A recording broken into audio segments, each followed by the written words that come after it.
Good afternoon, ladies and gentlemen. Welcome to the 10th annual Surrey IMSK Study Day, this year for GPs and therapists. For those who haven't been to this event previously, the aim is to cover updates and do a clinical assessment as a refresher.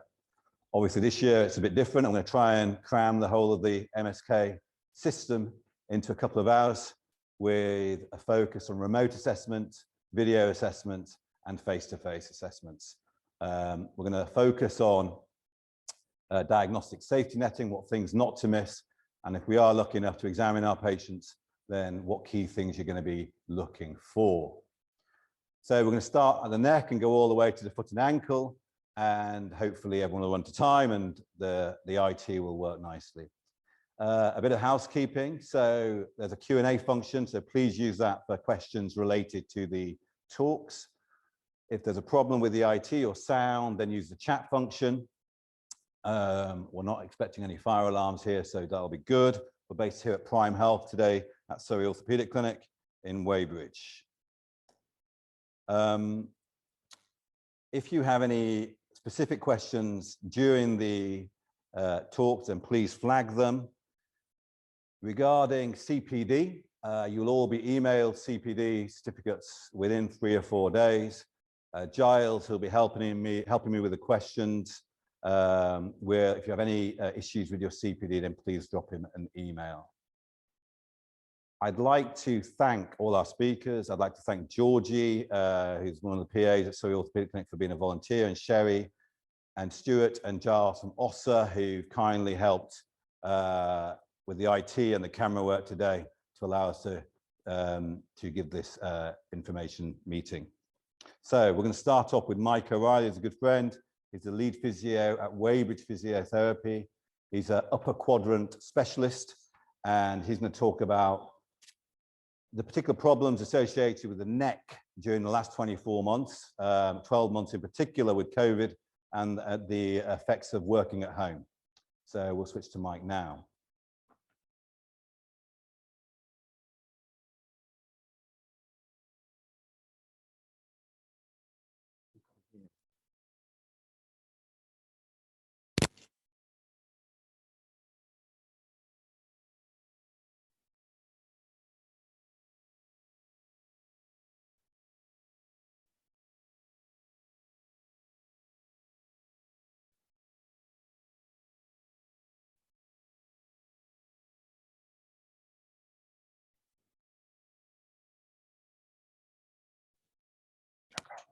Can't hear it. Yeah.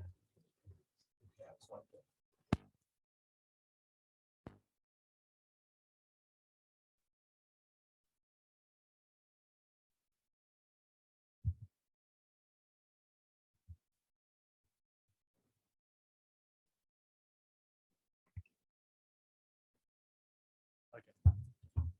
Right. Got a new mic. You all hear me?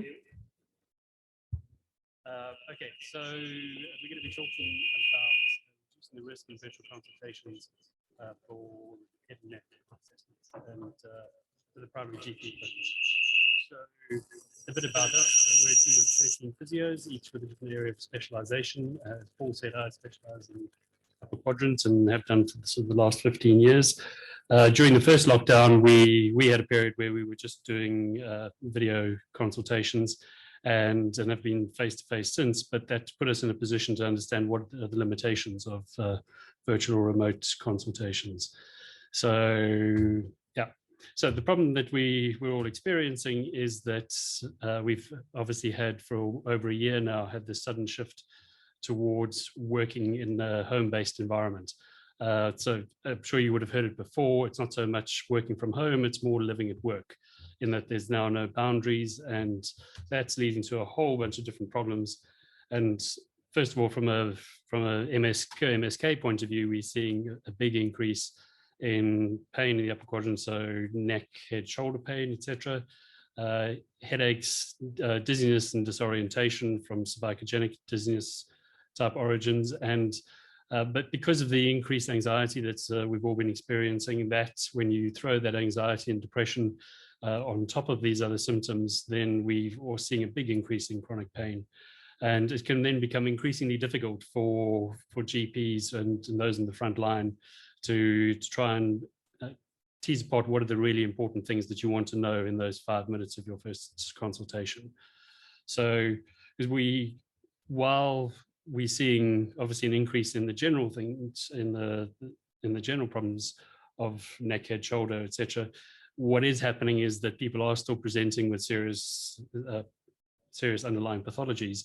And so it's about being able to spot those amid the deluge of other problems. So the thing that I thought of is it's a bit like a Trojan horse, basically. It looks like one thing, but you've got to be sure that there aren't other things lurking underneath it. So the virtual assessment, really looking, probably considering 3 outcomes. One would be, when can you just get away with advice? Number 2, when you're looking at onward referral.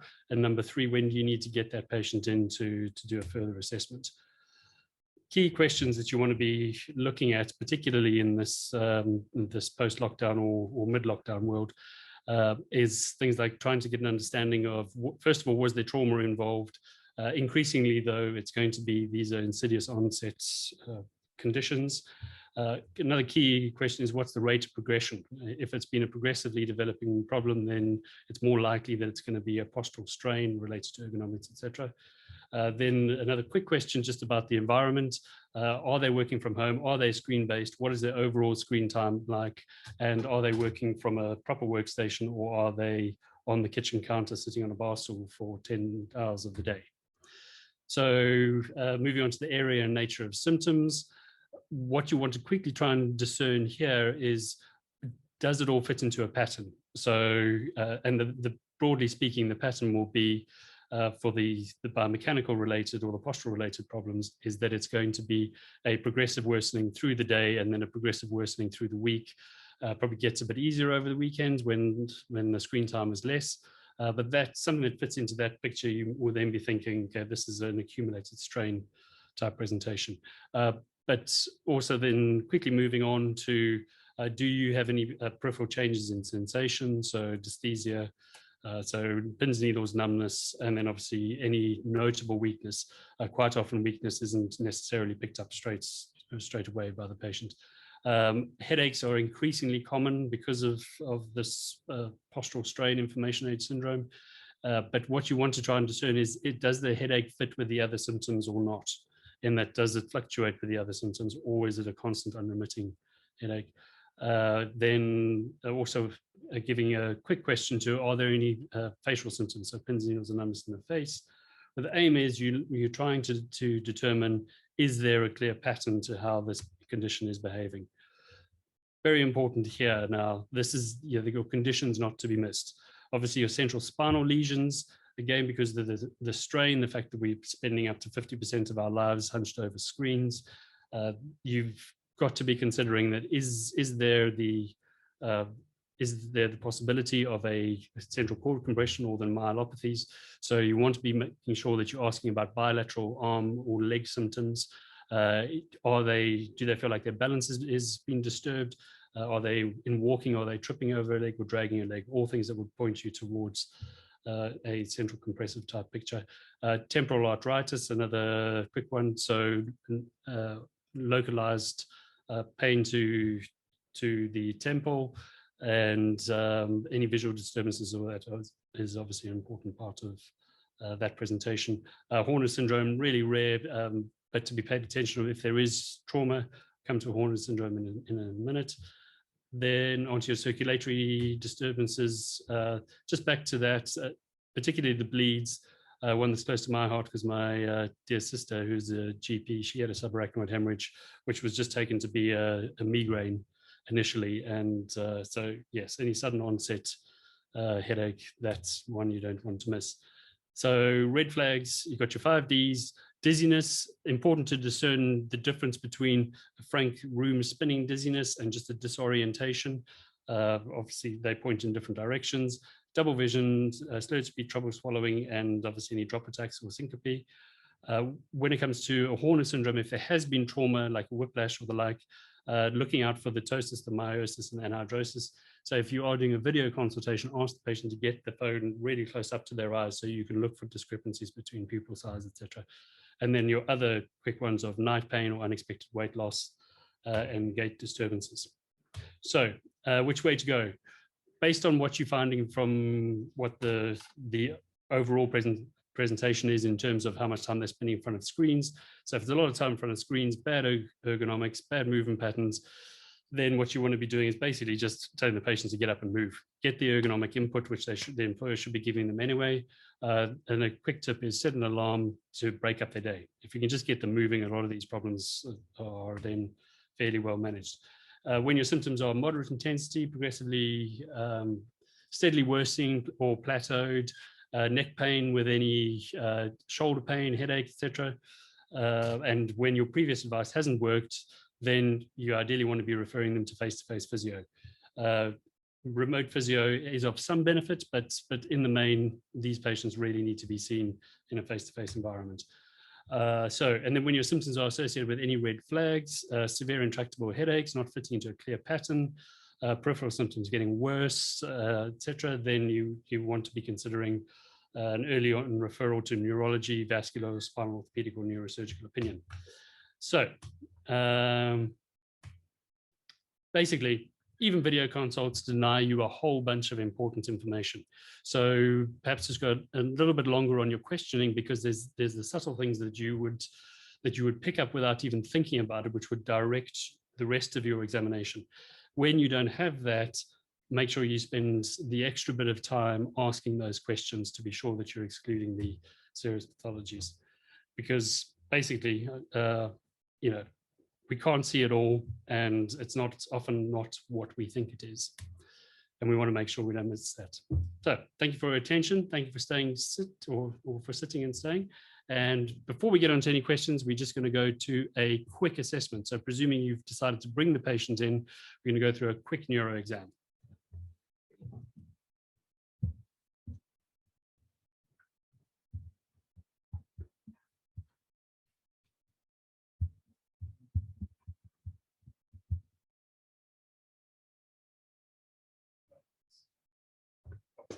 So this is Georgie. Georgie's has come. We've spoken to her on the phone. We've got a couple of concerns about some of the symptoms that she's reported. So we're going to go through a quick neuro exam through a mask. And just before we do that, I'm going to do a bit of this. Hold on there. And right. So Georgie, let's just have you look into the right and look into the left, and you're looking to see are there any particular pain reports in any of that. Head back. How's that feel? Down. How's that feel? On flexion, just thing to bear in mind on flexion, if you get any pulling into the thoracic spine or down into the legs, then you want to be thinking that there might be something central going on with that. So quick neuro exam. So what we're going to do, so C1 will be resisted head flexion, C2 resisted head extension, C3 resisted left and right side bend, and then we're going to go into C4. Good. Holding, good. Okay, back to there. I'm going to push down. You're going to push. Boom. Wrists back. Holding back. Boom. Boom. Very good. Thumbs back. Right. Boom. Great. Squeezing fingers together. Okay. Just trying to break through there. All good. Fingers apart. Squeeze. Squeeze. Squeeze. All good. Relaxing there. And then just quickly testing your. All feel the same. All good. And then just one more, squeeze my fingers there, hard as you can. Good. And the other hand, hard as you can. Good. All good. Any questions? So, Mike, what would you say remotely if you're on a video consult with the patient? Yeah. What would you ask them to do? So if you step back from Georgie, yeah, what would you have got her to do? I know you went straight in for the neuro exam, which is obviously pertinent for all spine. Yeah. But from the neck point of view or the upper quadrant, what are you looking for? So I think if you were to be able to, lucky enough to do a video remote assessment, then what I'd be doing is wanting to look side on. Yeah. Because that's one of the biggest causes of upper quadrant dysfunction is what is that sagittal plane orientation like. So if you can get the patient, this where another member of the family would be helpful. So if you get another member of the family to hold the camera and you have the patient standing up or sitting facing that way, and then you want to just have a look to see how much of a forward head shift you've got. And then a really quick screen is just ask the patient to lift both those arms up above the head and just to want to see how far or how close to vertical are they getting on that, because that gives you a good indication as to what's happening in the trunk and then also what's happening in the shoulder. Okay, so thanks, Georgie. Have you seen a big increase in neck injuries or neck pain during lockdown? Absolutely. Absolutely. We've seen, and what's interesting is that there's a really, not only is there an increase in occurrence, people are also beginning to think that it's normal, where it's actually not normal, because it's sowing the seeds of ongoing progressively worsening problems. But what we are also seeing is that people who've had simmering issues, and patient I saw this week is a good example of this. Patients who've had simmering issues and then spend 5 months on an 11-inch laptop on the kitchen counter, blew up a whole huge range of symptoms that has resulted in many, many £1,000s worth of investigations, none of which have come back with anything significant.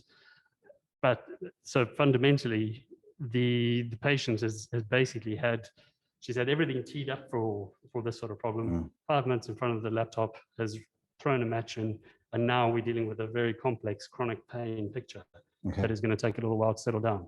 Okay, and assuming that people are going to stay working at home for a while, if you can give them maybe one exercise or two exercises to be doing, and any tips on that, and also any tips on how they set their office up, understanding that people don't maybe not have the luxury of a fantastic office with an adjustable chair. Any tips for patients? So dealing with that backwards, basically the rule of thumb, what I would be suggesting to a patient is once you're in your upright sitting position, you want your top of screen to be in line with top of head. That's presuming you're just using one screen.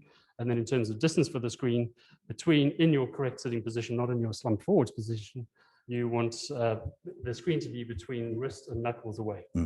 And 23 inches is what I think is a sweet spot for size of screen. In terms of the exercises to be doing, the biggest thing is just to move. So the biggest tip would probably be get into the habit of getting up and moving every half an hour. There's no substitute for movement. You can have you can invest £1,000 in the chair, the best chair in the world. All that's going to do is make you weaker and lazier. A good chair is important, but you need to make sure that you are moving. We're designed to move. The key for all of MSK, keep moving. Absolutely. Thank you very much. Any questions, Giles, for Mike? No? Brilliant. Thank you very much, Mike. Really appreciate it. Okay, so next I have the pleasure of introducing Ali Navani, who's one of our senior shoulder surgeons at Surrey Orthopaedic Clinic, shoulder and elbow. He's got a big practice in Surrey and London, and he's a super specialist shoulder surgeon. Ali. Thank you very much. Thank you very much for organizers and sponsors. So I'm going to consider over the next 10 minutes or so 3 scenarios. Telephone consultations, which the assessment of the shoulder would be just based on history, so talk shoulder. A video consultation where the assessment of the shoulder symptom would be based on history plus a video examination. And a third one is a face-to-face consultation, when again, the assessment would be based on history and a proper examination, field shoulder. But of course, all this is rubbish, because as soon as you get a patient with shoulder pain, you should be referring it to me. I will operate. They will be very happy. I will be very happy. So your orthopedic patients will be very happy, and the patient be off your back. Unfortunately, life is not as simple as Mr. Trump likes it to be. So let's start with telephone consultation, talk shoulder. Rules of 10. There are 10 things that I want to get from a history. And these are those 10 things. Number 1, age. Instability happens in the 3rd, 2/3, impingement a bit later, frozen shoulder 4th, 5th decade, osteoarthritis after fifth decade, rotator cuff tears, generally speaking, after fifth decade. So the first question, how old are you? Because that will give you a clue of what might be going on. Second, are there any red flags? Is there a history of any trauma? Is there a mass swelling? Are there any systematic symptoms? Are there any new neurological symptoms? If there any of the answers to any of these are positive, then they should be referred. Second, how bad is this pain that you have? Is this the worst pain you ever had? Was this like giving birth? Was this like having a kidney stone? If so, the chances are this is a calcific and calcific tendonitis. So the severity of the pain will also give a clue of what might be going on. Fourth, do you have night pain? All these conditions cause night pain. With frozen shoulder, rotator cuff tears, and calcium, they can't get into a comfortable position. So whichever position they lie, they can't get comfortable. With subacromial bursitis and ACJ pain, the pain wakes them up when they lie on the affected side. Where is the pain? Where is your pain? Is it at the top of the shoulder? ACJ pain, more likely. Is it in the shoulder but radiates to the mid-arm level, to the elbow? Rotator cuff, that's more likely to be rotator cuff related and impingement. Is it in the front of the shoulder and does it radiate to the back of the shoulder, to the scapula? I'd be thinking more about frozen shoulder osteoarthritis with that. And does it go all the way down to the forearm? Although rotator cuff related pathologies can cause that, but you begin to think about radicular symptoms relating to the neck. Is it worse with any particular movement? Is it worse on elevation? More likely to be rotator cuff tear, subacromial pain, ACJ pain. Is it worse with any movement at all? Adhesive capsulitis, frozen shoulder, glenohumeral joint osteoarthritis. Does the shoulder feel stiff? Do you feel you lost range of motion? Three conditions should, well, two commonly. The third, I only put it there. It's rare, but I've seen, I see most of us see one or two a year, and they're usually as a result of missed diagnosis. But the common conditions are frozen shoulder, osteoarthritis. Mislocked posterior dislocations are rare, but you do see them once in a while. Mr. Devani, Yes. Can I just ask if you can share your presentation, please? Let's start again.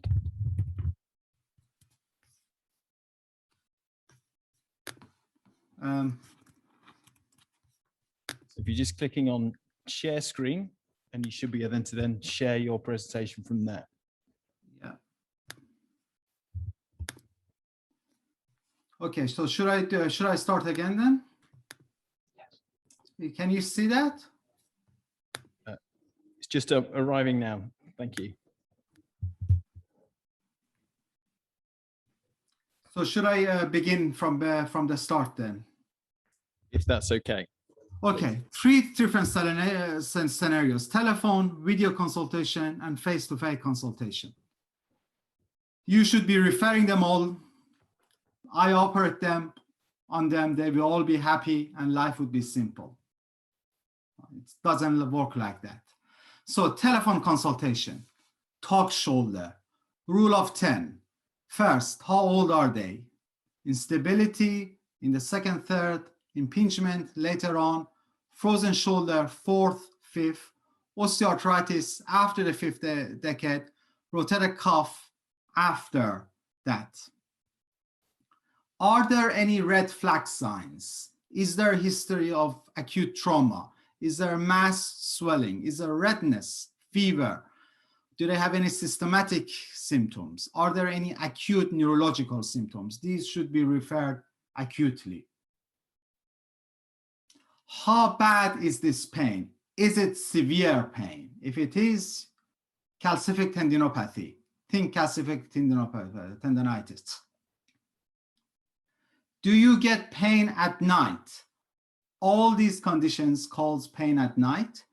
With calcium, with frozen shoulder, with a rotator cuff tear, they cannot get into a comfortable position, even if they lie on the unaffected side. With ACJ pain and subacromial bursitis, they're okay if they lie on the unaffected side. It's only when they lie on the affected side that the symptoms are worse. Where is your pain? Top of the shoulder pain, ACJ. Does it radiate to the elbow? You're thinking about rotator cuff impingement. Is it in the front of the shoulder? Does it radiate to the back? You're thinking about frozen shoulder, osteoarthritis. Does it radiate all the way down to the forearm? Although rotator cuff tears can do that, but you have to think about and consider radicular symptoms relating to the neck. Is there any particular motion that makes the pain worse? Is it worse on elevation? You're thinking about rotator cuff, subacromial pain, ACJ pain. Is it worse with any movement? Adhesive capsulitis, glenohumeral joint osteoarthritis. Is there a stiffness? The two common conditions are frozen shoulder and osteoarthritis of the joint, of the glenohumeral joint. The third one is rare, mislock posterior dislocation. We see it once or twice a year, but we do see it. So it's at the back of our mind. Is there a history of instability? Has your shoulder ever partly come out or completely come out? Are you worried that the shoulder may dislocate during a sports or some activities?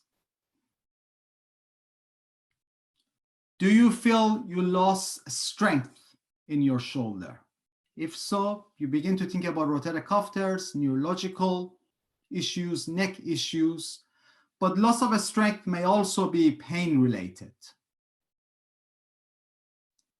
And finally, in your history, have you had any previous treatment for your shoulder symptoms? Have you had any physiotherapy? Have you had any injections? Have you had any previous surgery on that side? So that's a telephone consultation. How about a video consultation? Well, in a video consultation, you still need to take a history, but you also need to do a video examination. So C shoulder comes in. Again, rule of tens. Where is your pain? Can you locate and point to one place where the pain is worse? ACJ pain typically is an obvious one with that. They typically point to the top of the shoulder at the ACJ joint. How far can you lift your arm? Can you touch your head? Can you touch your nose? Can you touch your chin? Can you touch your chest? At what level of lifting your arm does the pain come out?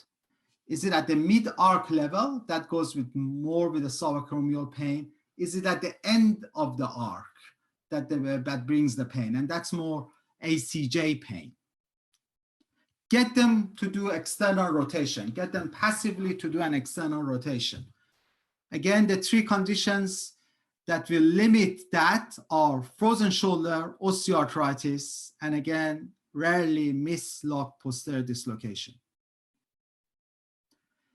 Do they have a positive impingement sign? So get them to bring their arm to this level and using the other arm, ask them to push down their arm. Is that painful? That's an impingement sign. Get them to do a crossover adduction sign for ACJ. So arm around the body, ask them to push the arm towards the chest wall. Does that make the pain worse at the top of the shoulder? That's a sign for ACJ. Does the shoulder feel weak? Can you lift a 1.5 liters of water? If not, can you lift a 5-liter container of liquid? Can you lift a 6-pound bag of potato, 2-pound bag of flour, or can you lift a 1-pound tin can? Can you demonstrate that? Are they apprehensive? If you ask them to abduct and externally rotate, do they feel uncomfortable? Do they worry about the shoulder popping out when they do that? And of course, try to look at their whole arm in the video. Is there a Popeye sign? That's probably the most likely thing that you may be able to see on a video consultation. And that would suggest that there may be a long kind of bicep rupture. The thing that must come to your mind in a more senior group is there associated rotator cuff tear with that? Occasionally, a distal bicep tear will change the shape of the bicep. And if that's the case, please refer it on, because if these are operated early, the outcome's much better. And also the last thing, but at least not the least, ask them to move their neck on the video to see if they can move their neck freely, just to make sure that it's actually not the shoulder, but the neck that the symptoms are coming from. Face-to-face consultation. You take the history and then you examine them. I tend to start with a quick assessment of neck movements to make sure that it's not coming to the neck. And I do a quick sensation by going through the different dermatomes, just to make sure that there's no sensory asymmetry between the two limbs. I look to see if there's any obvious deformity. Popeye sign. The other deformities you may see following injury is ACJ subluxation. These are rare, but you may occasionally come through winging of the scapula if you look at their back. Are they tender over the ACJ joint? Because that will give you the diagnosis.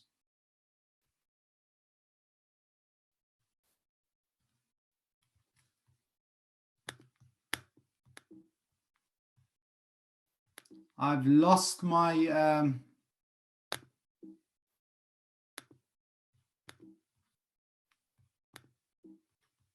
can you all hear me? I lost my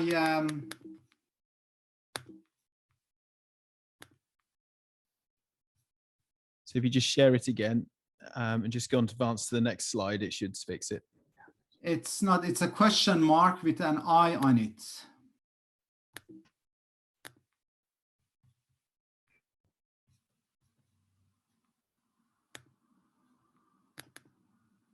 No. Time to go to the next slide. Yeah, perfect. It's completely locked me.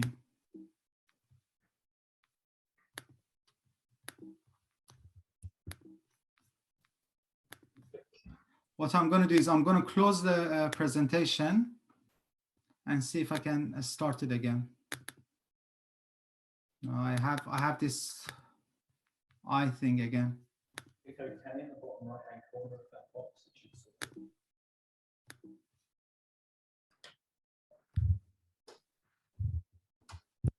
Can you hear you? Should I carry on the rest with talking? Yes, can do. Okay. The problem is it doesn't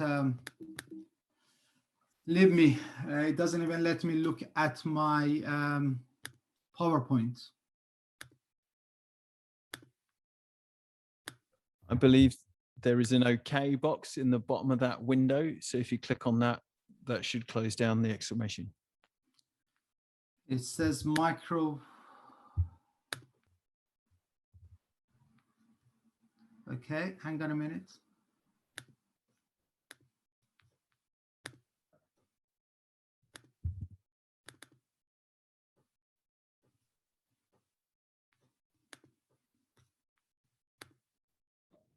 Ali? Yeah. Paul here. Should we just discuss a few? Do you want to verbalize the rest of it, or do you want to sum up? Or wait, I got my own. I managed to get the presentation up, so I can just go over the last few things without actually showing the screen. Is that all right? Yes, go for it. So the other thing that I do, I go on and passively externally rotate their arm. If I can't, again, I worry about frozen shoulder and adhesive capsulitis. I ask them to actively abduct their arm to see if they can abduct their arm and elevate their arm. I do the Hawkins test for impingement by bringing their arm through the chest and bending it down. And then again, the crossover adduction sign.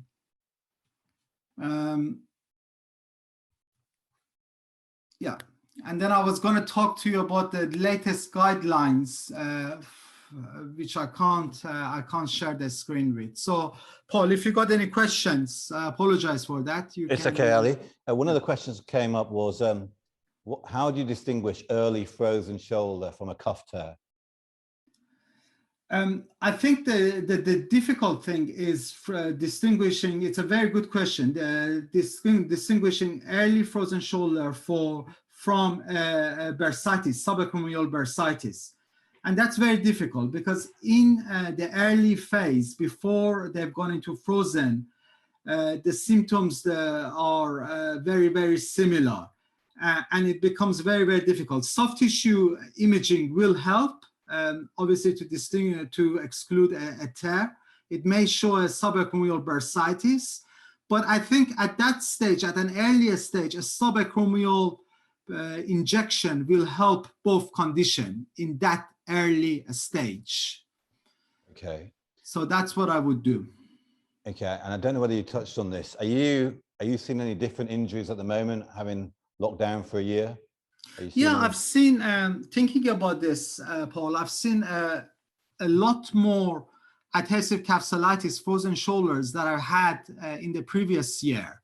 Okay. I don't know whether this is related to people who were very active in the gym and sports and suddenly are not doing it, but that's something that I've noticed. And I think I've seen one or two papers for elsewhere suggesting that as well.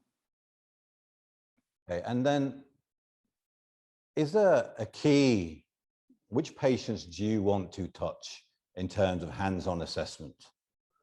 Which ones are the key distinguishing ones between a remote assessment and a face-to-face assessment?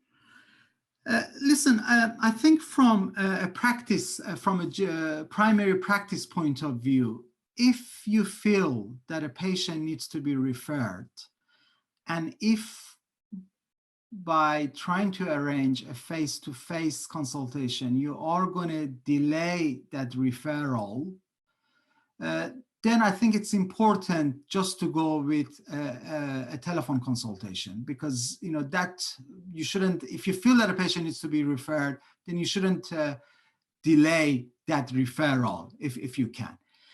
If that's not the case, if by trying to arrange a face-to-face, you're not adding any extra time to you seeing the patients, then I guess it's those conditions where there's been a change in their symptoms, as well as conditions where you think you might be able to help them in your office, in your clinic, i.e.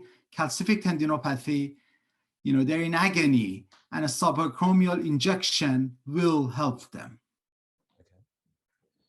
And will delay the time they remain in pain until they've seen us.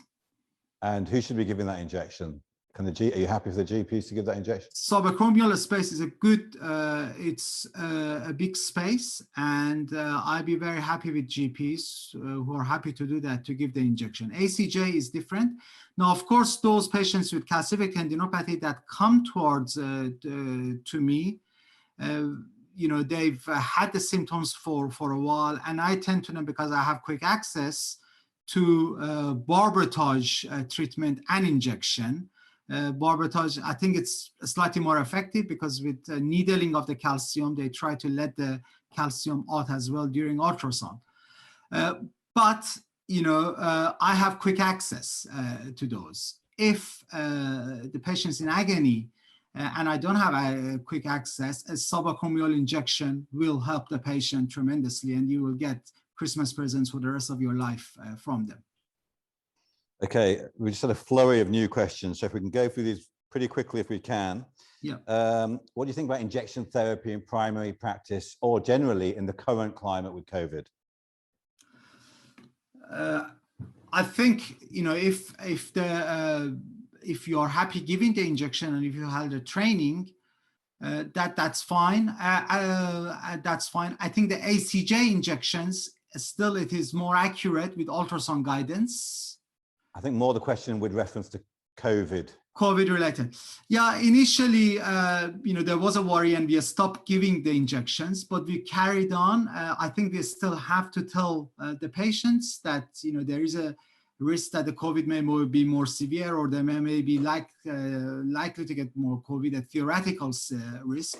But, we went back to giving injections, I think back in May, June, and we haven't really had any issues. So I try to reassure them, but it's still my job to make them aware. Yeah, and I think Yanis is about to give a talk on injections, and I'll mention it on the knee.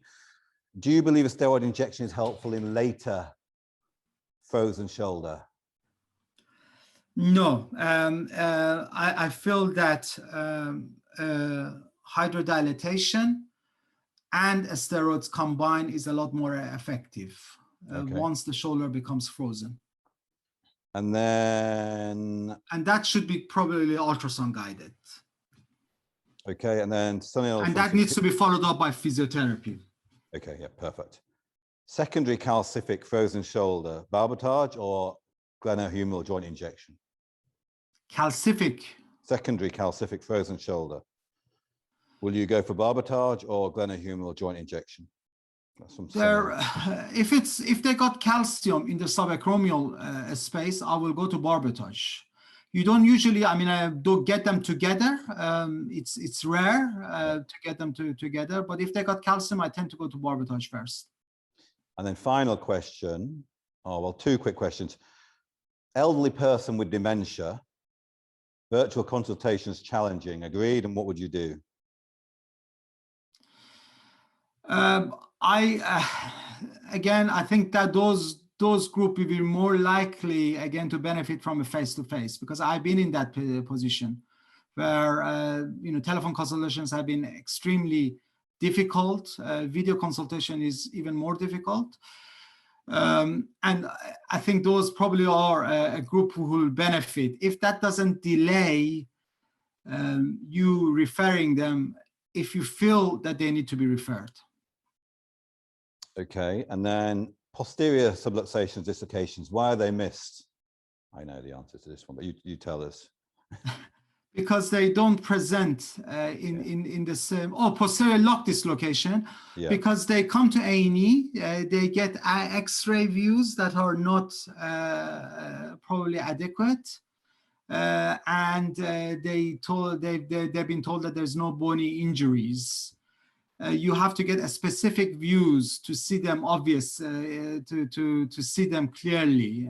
And they go on, and I had patients who have presented 3 or 4 times to A&E, and they've told them that you've not developed frozen shoulder, and you need more physio and more physio. And then finally they were referred to me with a GP, and I got the right X-rays and the CTs, but unfortunately it was 4 or 5 months down the line. So a lot more challenging to deal with. Okay, Ali, brilliant. Thank you very much. And we'll move on if that's okay. Thanks very much. So next up is Yanis Polyzois, who's also one of our shoulder and elbow colleagues here in Surrey and also in London. He's going to talk about the elbow. But before he does that, he's just going to run through shoulder injection as if the timing's perfect. So Yanis, over to you, please. Good afternoon, everyone. Thank you very much, Paul. And welcome everyone on a lazy Sunday afternoon. Thank you all for joining. I will first demonstrate a subacromial space and ACJ injection to a right shoulder to a lady who was kind enough to consent for that. We'll run through the video, and then you can ask me any questions if you like just after that. Thank you.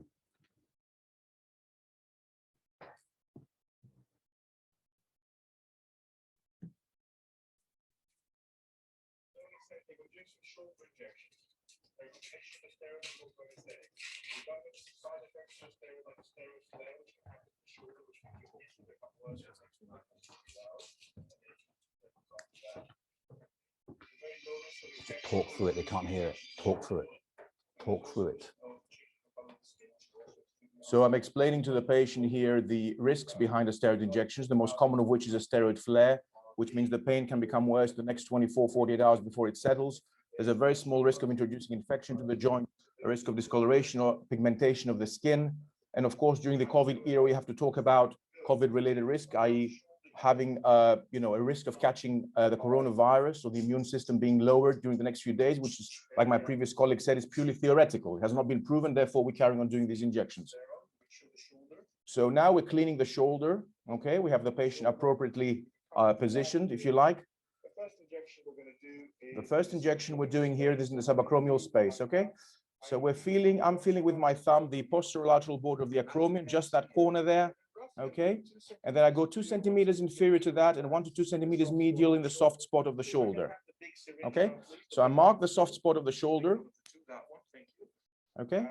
And then I take my needle, okay? I warm the patient, obviously, and then my needle is aimed upwards towards the subacromial space or towards the anterior border of the acromion at the front. And as you can see, it's going freely. There should be no resistance. The subacromial space is a big space, and this should go very, very easily. Okay, so that is the first injection. That's the most common injection you'll be required to do. It's a fairly easy and reproducible technique to do it from the back of the shoulder. Okay. Now, the second injection we're demonstrating here is the ACJ injection. I'm palpating this lady's right clavicle. I go right to the corner, to the edge of the clavicle, and I feel on the ACJ. She's quite sore. I palpate gently there, so I know I'm in the right place. Okay.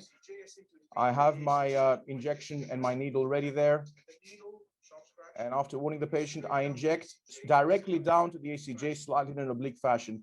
And it should feel that it's a tight space, so it will not be very easy to inject. You should feel some resistance, and then you know you're in the right place. So these are the main 2 injections I'm demonstrating here. You can also inject the glenohumeral joint from the back of the shoulder, in which case you aim towards the coracoid process rather than aiming upwards towards the subacromial space. Incidentally, I did these injections last week, and I think Paul did a similar injection to the knee at the same time during the same clinic. It was the same day, wasn't it, Paul? So these are the injections. I don't know if there wasn't any questions or discussion about that, or should I move on to the elbow presentation? So move on, Yanis, please. Okay, so moving on to the elbow presentation now, assessing the painful elbow, and starting with the diagnostic safety netting and what we've discussed before. There are very common, elbow pain is very common, much more common than we actually think, and it forms quite a significant part of my practice. There are very common diagnoses and places where the elbow hurts, which you can see here. And the pathology can arise from various areas, from the tendons, from the bursae, the bones, or the nerves. Now, the main thing to think about here are the red flags, okay? These are the things we don't want to miss. When we're talking to somebody on the phone about your elbow, we have to make sure they don't have one of the 3 things. The first thing is trauma. If the patient's had a significant injury, has fallen, and there's obviously pain and swelling around the elbow, this is an emergency. They have to go to the accident emergency department. They have to get x-rays and scans. There could be a fracture of any of the elbow joint compartments. There could be a dislocation. So trauma. Trauma is a very, very important thing. We don't want to miss trauma. It's a red flag. The patient needs to go to secondary care as soon as possible and see myself or one of the specialists with regards to that. The second thing we don't want to miss is infection of the elbow joint, or septic arthritis, we call it, of the elbow. So the patient usually may be unwell, will have a tender and swollen joint, an inability to move the elbow, a very restricted range of motion of the elbow, and will be very unwell with it. When you speak to the patient on the phone, they will say they cannot use their elbow, they feel quite unwell, and the elbow's red, hot, and swollen. This is an emergency. They need again to go to the hospital, be admitted, and have all the appropriate tests and presumably an operation if there is septic arthritis or infection within the joint of the elbow. The third thing that you certainly don't want to miss is a tumor, okay, malignancy. So this will present with an increasing mass in the elbow with a significant night pain and discomfort to that. And again, that needs urgent referral. So 3 things are the red flags for the elbow. I'm repeating them again. 1 is trauma. It could be a dislocation, a significant soft tissue injury, or a fracture. An infection within the elbow joint, okay, like septic arthritis, and tumor, okay? So trauma, tumor, infection. We do not want to miss those 3 things. And even when we're talking to somebody on the phone, we should easily be able to ascertain if any of these things are, any of these symptoms are going on. And in that case, we have to do something very, very urgent and refer the patient onward. Now, with regards to assessment of pain of the elbow, obviously we can ask when we're doing a telephone consultation with the patient, we can ask, with regards to the pain, the nature, the onset, the duration of the pain, and any of the symptoms, what makes it better, what makes it worse, and if there is an injury, what is the mechanism of injury. By far, the most common conditions that I see in my practice are the elbow epicondylitis. So either tennis elbow, which involves the lateral, i.e. the outside part of the elbow, the epicondyle, or golfer's elbow, which is the medial epicondyle or the inside of the elbow. These are by far the commonest conditions that I'm sure you will see in your practice as well, and that patients will complain about. You obviously will see other conditions such as osteoarthritis or rheumatoid arthritis, which is not as common, but again, are something that patients will be presenting with. Stiffness will be another associated symptom in the history, which you can get by the telephone or a video consultation. And obviously neurological symptoms, the ulnar nerve is very close to the medial epicondyle. It can cause radiculopathy, and that can happen in golfer's elbow, osteoarthritis, or even inflammatory arthritis.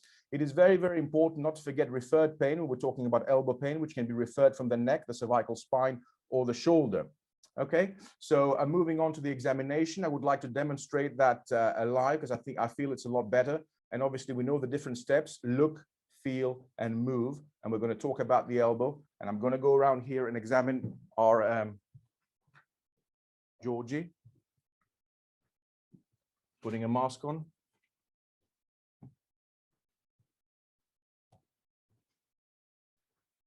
So certainly we start by looking. So I will ask you to straighten your elbows in front of you. Thank you very much. And I'm looking around the elbow. I'm looking for any signs of symmetry or asymmetry, if you like. Any swelling, any scars. I will ask you to bend the elbows all the way. Okay. And I'm looking at the back of the elbow as well. And then relax for me again. Okay. And the next thing is to feel. Okay. So looking, going to feeling. The most common conditions, again, are tendinopathies. So we're looking at the lateral epicondyle, and usually if I just gently palpate just around the lateral epicondyle, just distal to it, patients will flinch. I'm looking at their faces. They will have pain. Okay. That's by far the commonest condition that I see in my practice.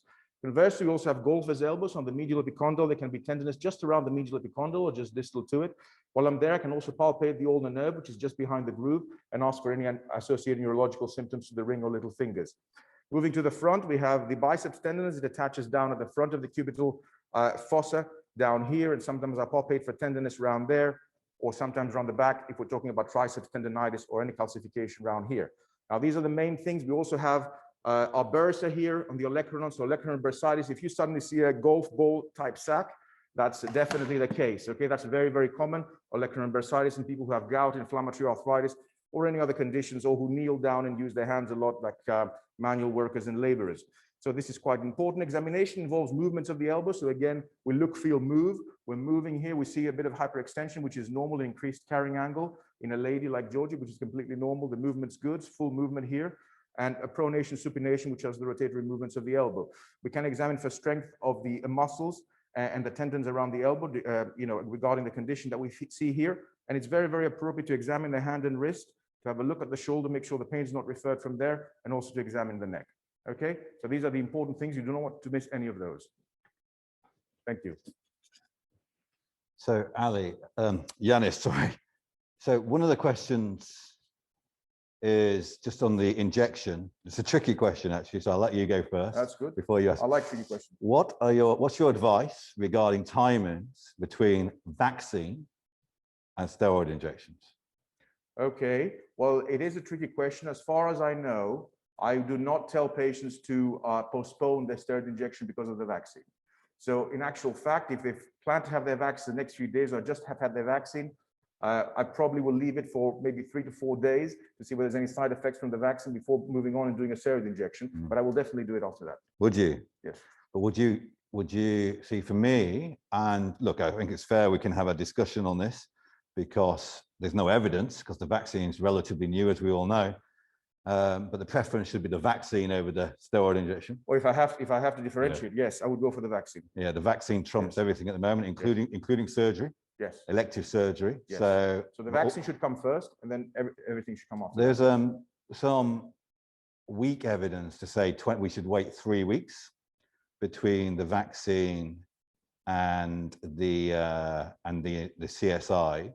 However, it is weak evidence. It all depends on the patient in front of you and how sore they are, I suppose. And obviously, you can Yes, like you weigh the options to go through shared yes, decision-making, informed consent. yes. Um, Like you say, 3 weeks is a number, it's an arbitrary number, it has not been proven, the evidence is weak. I'd say that after 3 to 5 days after the vaccine, you can move on and do the treatment for the patient. Yeah, and so just Yanis and I both vaccinate as well. And so, you know, that question hasn't come up, but we do tend people to advise people to wait if they can, but it depends on their symptoms. So would you aspirate an olecranon on bursitis, bearing in mind the risk of infection? So I would not do that on my own. I would do that under ultrasound, okay? And usually I would tend not to aspirate this unless it's very, very painful for the patient and it is grossly infected. I would otherwise not aspirate an olecranon bursa. I would leave it to settle with conservative management, which is the usual things, rest, ice, and anti-inflammatories. 90% of them will settle that way, okay? But some of them, we see them, they keep on recurring. We have to do something about it. I send it to be done under an ultrasound and also do a steroid injection to the bursa when I aspirate it. And for an infected olecranon bursitis? no, for a grossly recurrent olecranon bursitis, not an infected one. Yeah. If it's an infected one, I aspirate it, send it off to the lab, see what it grows, and then treat it appropriately. Or operate if you need to, yeah? Operate is the very, very last resort because you're creating a chronic sinus which doesn't heal. So I would like to tell people not really to operate on this condition unless it's the very, very last resort. And I only do a very, very few of them every year. I try and avoid operating on them. And does the aspiration not cause a sinus? The aspiration doesn't usually cause a sinus because the entry point with the needle is quite small and the ultrasound goes exactly in the right place. Will an injection work for cubital tunnel? It has been tried, but I do not advocate to do that. For cubital tunnel syndrome, we're talking about ulnar nerve neuropathy. I would not advocate to do an injection there. Sometimes we have tried to do that either with local anesthetic or steroid, but it's not my practice. So I either do conservative management and operative management, or I do a little operation and decompress the nerve. But it is something that's of value, but I don't think it works. So I suppose this is for remote consultation. How do you tell the difference between infected and non-infected bursitis? So infected, non-infected bursitis, again, the pain, if the patient has got more pain, the range of motion is more reduced, the swelling, if it's red, hot, and swollen, all these signs of infection, okay? The patient's systemically unwell, they have a temperature, all these signs point towards an infected rather than a recurrent olecranon bursitis. If the patient's well, and they can even kneel on it, although it's a big swelling, then it's just a normal but severe olecranon bursitis, but not infected. So do you think generally the elbow lends itself well for a remote assessment? Do you feel you need to assess the patient in person?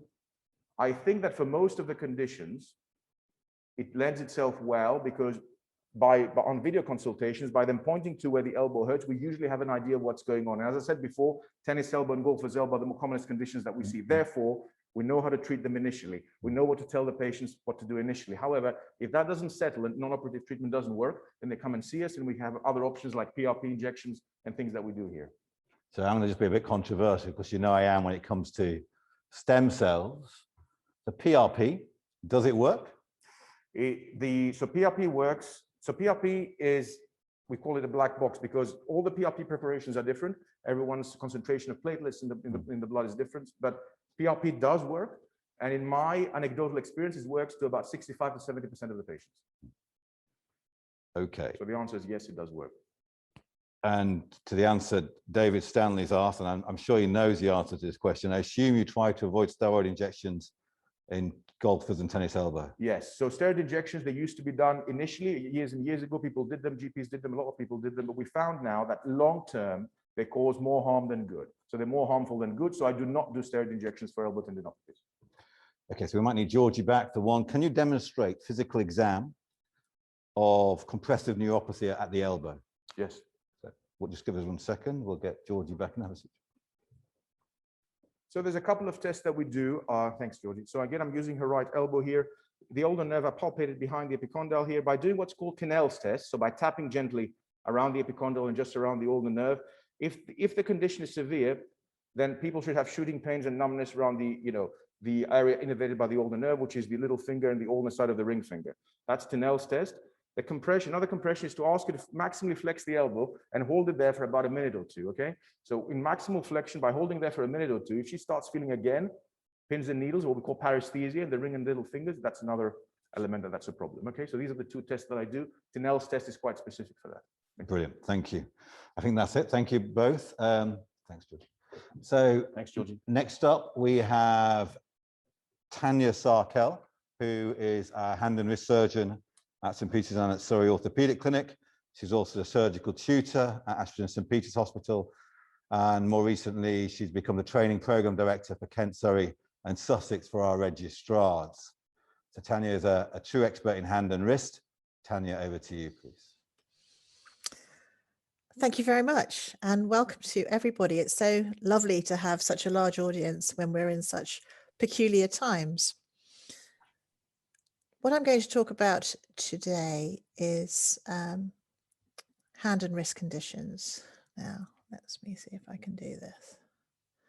There we go. Are you able to see my screen? Yes, we can. Lovely.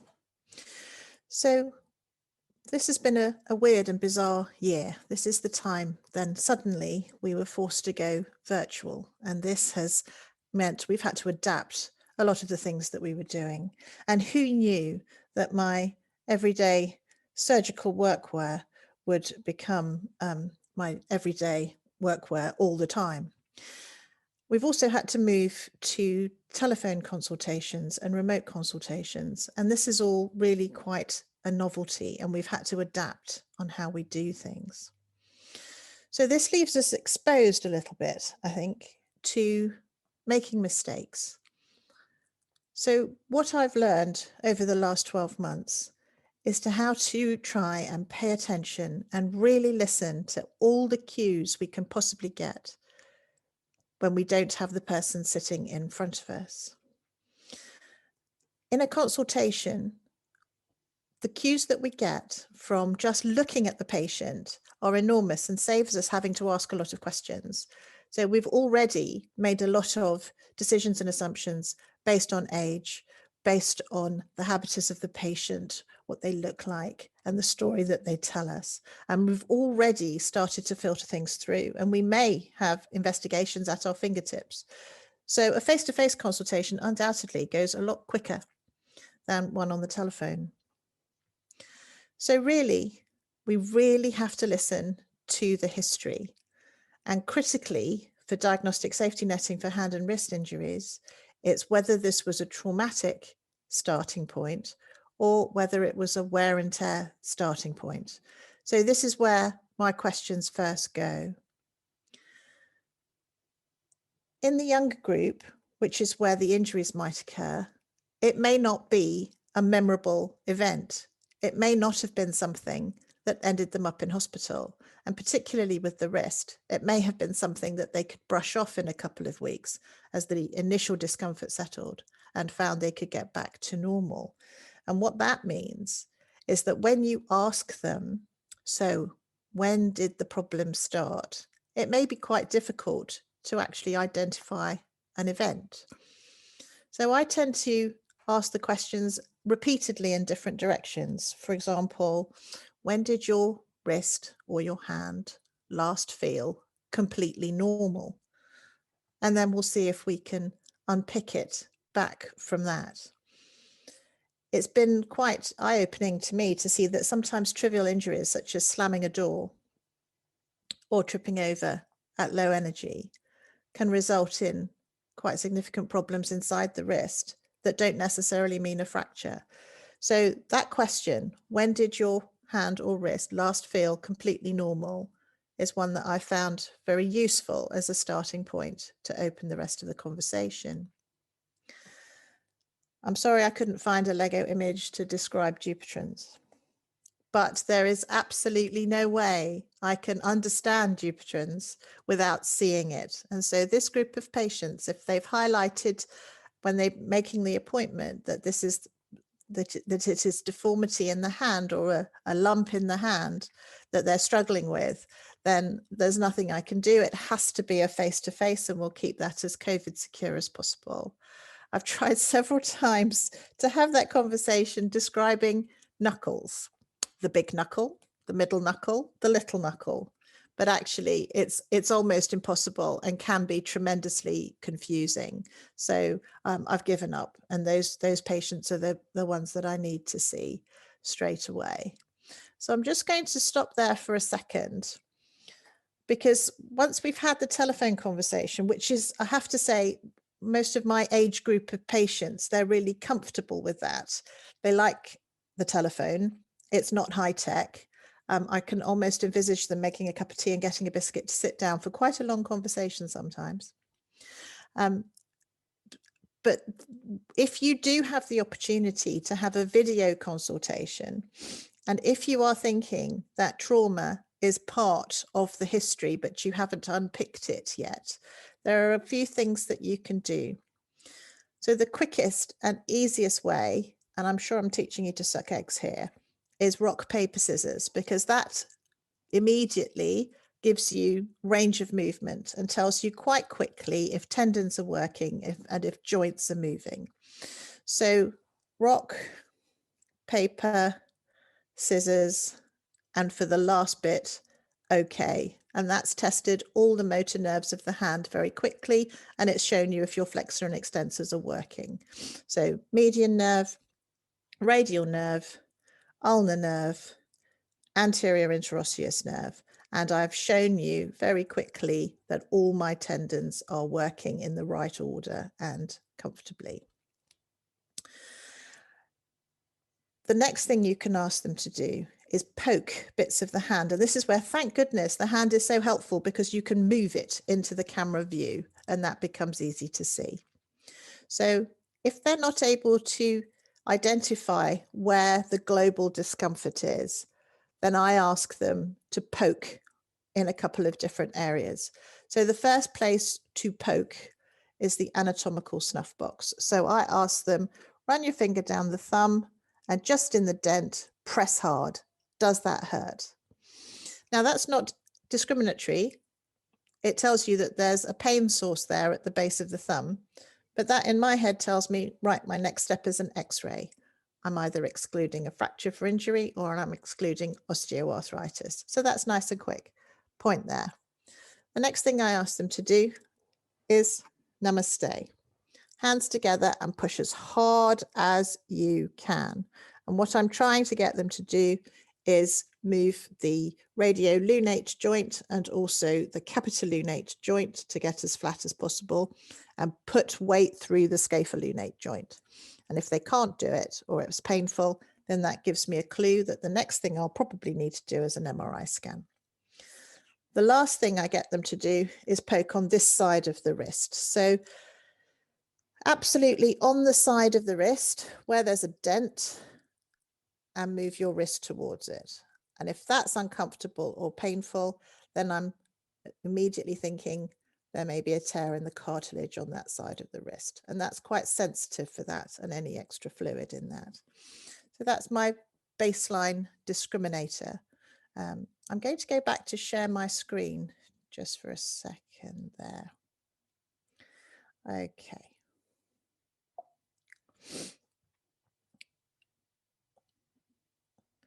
So those movements and my questions using the history have then helped me go on to plan my investigations. And our colleagues are fantastic now, aren't they? Our imaging is COVID secure, our scanning is COVID secure, and our nerve conduction studies are COVID secure. So instantly, the main sources of hand and wrist troubles can be further investigated. If there's any hint that we're going towards a procedure, then I have to see people face to face. It's only polite, isn't it? If you're going to intervene for someone, you should at least have met them. And so then a face-to-face appointment becomes absolutely mandatory, because I have found, generally speaking, that consenting and doing it properly does need the opportunity for back and forth and questions. And that's much more calmly done in a face-to-face manner. So that's my quick run through there. There's one last thing I wanted to show you. One of the commonest things I've seen as a result of lockdown is people spending much more time focused on their home and taking pride in their home. And one of the injuries that seems to have cropped up quite a lot as a result is the soft tissue mallet injury, where the extensor tendon is pulled off the distal phalanx of the finger, leaving a dropped finger. And unfortunately, with people's reluctance to come in and concerns about accessing healthcare, these ones can get put to the back burner, as it were. And by the time they come and present, it's quite late. And I've been surprised at how common this injury is. So I would like to show you this. If you're a mum or a dad of girls, or a granny, or with a granny, you will know that this is a snap clip. It's a hair clip for those boys who don't have a use for them. It's a snap clip. And when it closes shut, it is this curved shape, which makes it absolutely perfect for managing swan neck deformities, because that shape will match the finger and cock it up enough to bring the distal phalanx towards the torn extensor tendon. So if you're managing these at home on the phone and they have girls somewhere in the house or a granny, this is the best splint never used in the NHS. Thank you very much. Thanks, Tanya. It was really good. Can you hear me? Mm-hmm. So just a few comments and questions. Philippa Franklin, loving the Lego, she said. Jamal wants to know, what are the reasons for carpal tunnel syndrome, and have you reoperated on the wrists? The reasons for carpal tunnel syndrome, there are two broad reasons, one in a younger age group, one in an older age group. In the younger age group, it's generally water retention. In the older age group, so 50 plus, many reasons, but one of the reasons is the space in the wrist. Women have the same size tendons and nerves as men. There's equality there. But what we don't have is the same size skeleton. So the space available for our same size tendons and nerves is reduced by our skeleton. Generally, women are smaller. But as we get older, the joints start to swell a little bit. That's normal. We all notice that our rings don't fit. Our wedding rings get tighter or embedded in the skin as we get older because our joints are swelling. So the small joints in the wrist swell a little bit. It doesn't take very much. And that puts pressure on the only thing in the carpal space that's squashy, which is the nerve. The tendons aren't squashy, but the nerves are squashy. And so they get squashed against the carpal ligament. And that's where we get carpal tunnel syndrome. It's not a disease, it's a design fault. And are you seeing more of it? Did you mention that? Did you see more of it over the last 12 months? No, just the same. Just the same. So carpal tunnel's not gone up during the COVID lockdowns? No, not spectacularly, no. Okay. Jane Hone wants to know, are over-the-counter wrist supports sufficient for carpal tunnel, So given that people don't always want to go in for a Ventura splint? So anything that keeps the wrist straight and still will work, but only while you're wearing it. So it's not a cure, but it's definitely symptom relief. And if it does work overnight, then that's an indication that your condition probably is carpal tunnel. So it helps towards the diagnostic process. Okay. Now, Nicola wants you to demonstrate the rock paper again, please. Very, very simple. Median nerve, radial nerve, ulnar nerve, anterior interosseous nerve. Brilliant. I'll ask you that again in a minute. Is Xiapex injection a concern during COVID? So no longer, because Xiapex has ceased in manufacture in 2019. It's no longer licensed for use, but in addition to that, nobody's making it anymore. So Xiapex is no longer a concern. Okay, what are the common soft tissue conditions you see at the wrist and hand, except soft tissue mallet and carpal tunnel? Oh, that's a big talk in itself, I suppose. Well, excluding rheumatoid, because that is very ably handled by my rheumatology colleagues, and the disease-modifying drugs are fantastic about that. The next group of people that I see with soft tissue injuries are those who've had some kind of energy to the wrist. could be trivial, could be coming off a push bike, but those would be the intercarpal ligamentous injuries, such as the scapholunate ligament, and triangular fibrocartilage injuries, which may be part of a wear and tear issue. Okay, good. How do you treat a ganglion cyst, which causes a lot of pain, but not big enough for surgery? Okay, so this is another whole conversation. Don't be offended when I say ganglions don't cause pain. They can't cause pain. There's no nerve supply in a ganglion. It's the thing that has generated the extra fluid that produces the ganglion that causes pain. For example, if you've got some synovitis in the wrist, you're producing extra fluid. That fluid is at high pressure. If you find any weakness in the wrist joint, that high pressure fluid will spring out as a bubble. And the fluid within the bubble is at lower pressure than the high pressure system in the wrist. And so the ganglion stays because the fluid can't go uphill up a pressure gradient. So my focus would be not what do we do with the ganglion, but why have you got the ganglion in the first place? And to see if it's a traumatic ganglion or if it's a degenerative ganglion. And then if we solve or improve the reason why you're producing the fluid in the first place, that will have a knock-on effect of reducing your ganglion recurrence. Very good. A couple of quick ones then. Brendan Burke, just question mark, double crush syndrome. I don't know what the question is, but. So can the, generally speaking, and it's something I look for, Yeah. If the splints don't work, yeah, for carpal tunnel syndrome and you still have pins and needles, is there something else going on further along the line of the nerve? And of course, a nerve is like an electrical cord. It can send signals in both directions.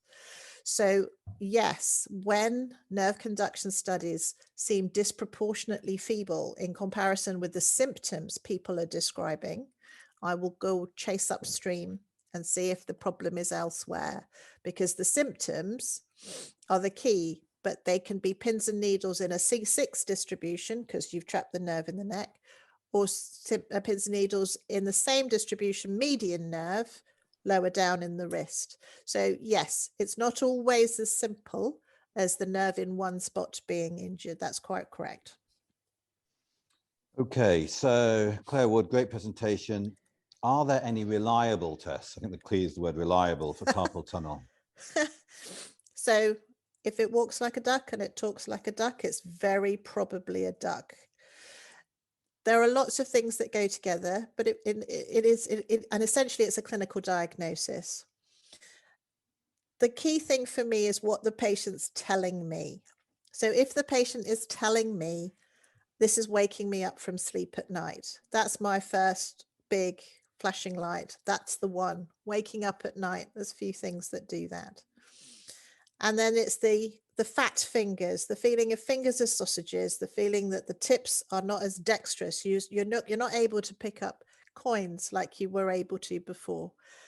That's all really much more informative to me than tapping away at their wrist, which may or may not have an impact. And any diabetic who notices any reduction in sensation, that's a move rather quickly situation. Okay, so we've got coming in thick and fast. So namaste test, explain why again and why we need an MRI.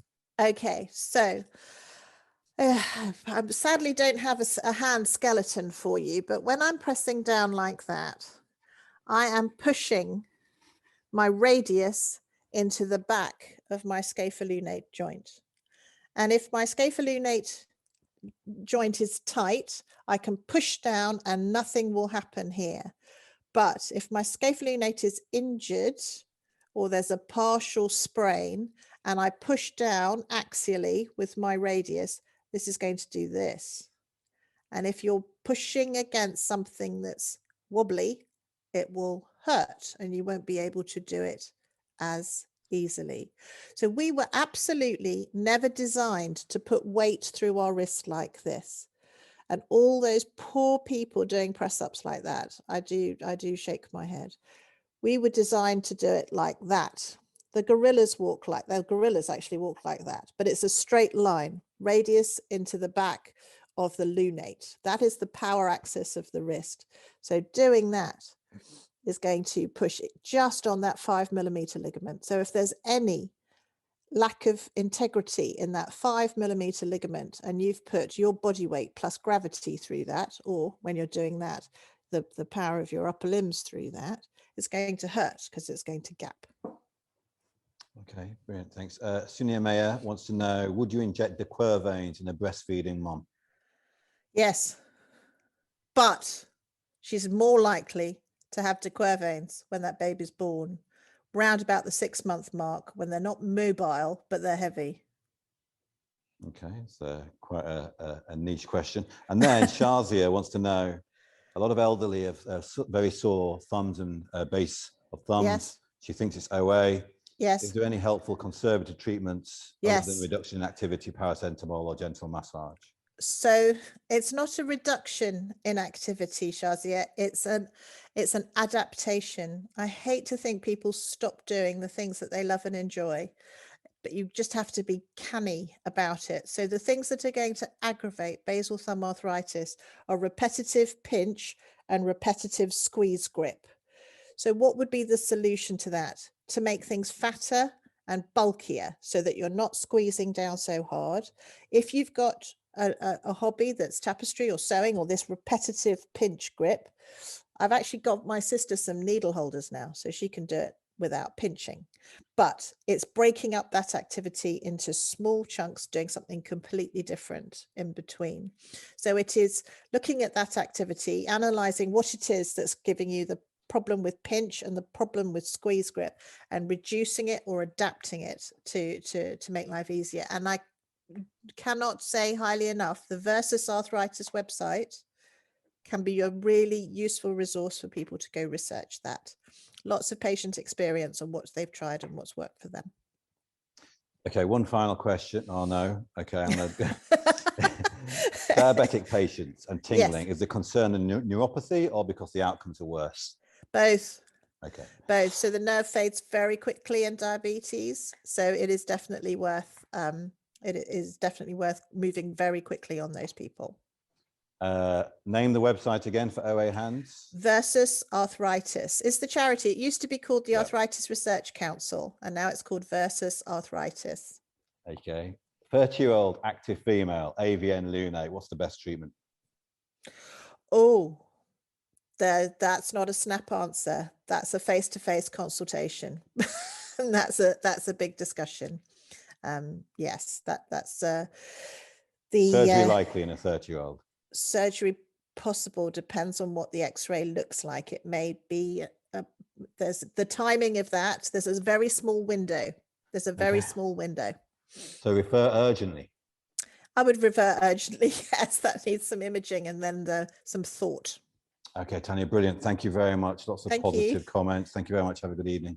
Thank you. Okay, next up we have Giancarlo Camilleri, who's one of our pain consultants. He's our back pain specialist here at Surrey Orthopedic Clinic.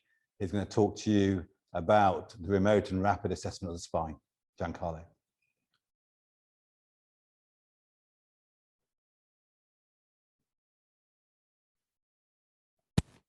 You're on, Giancarlo. We can see you.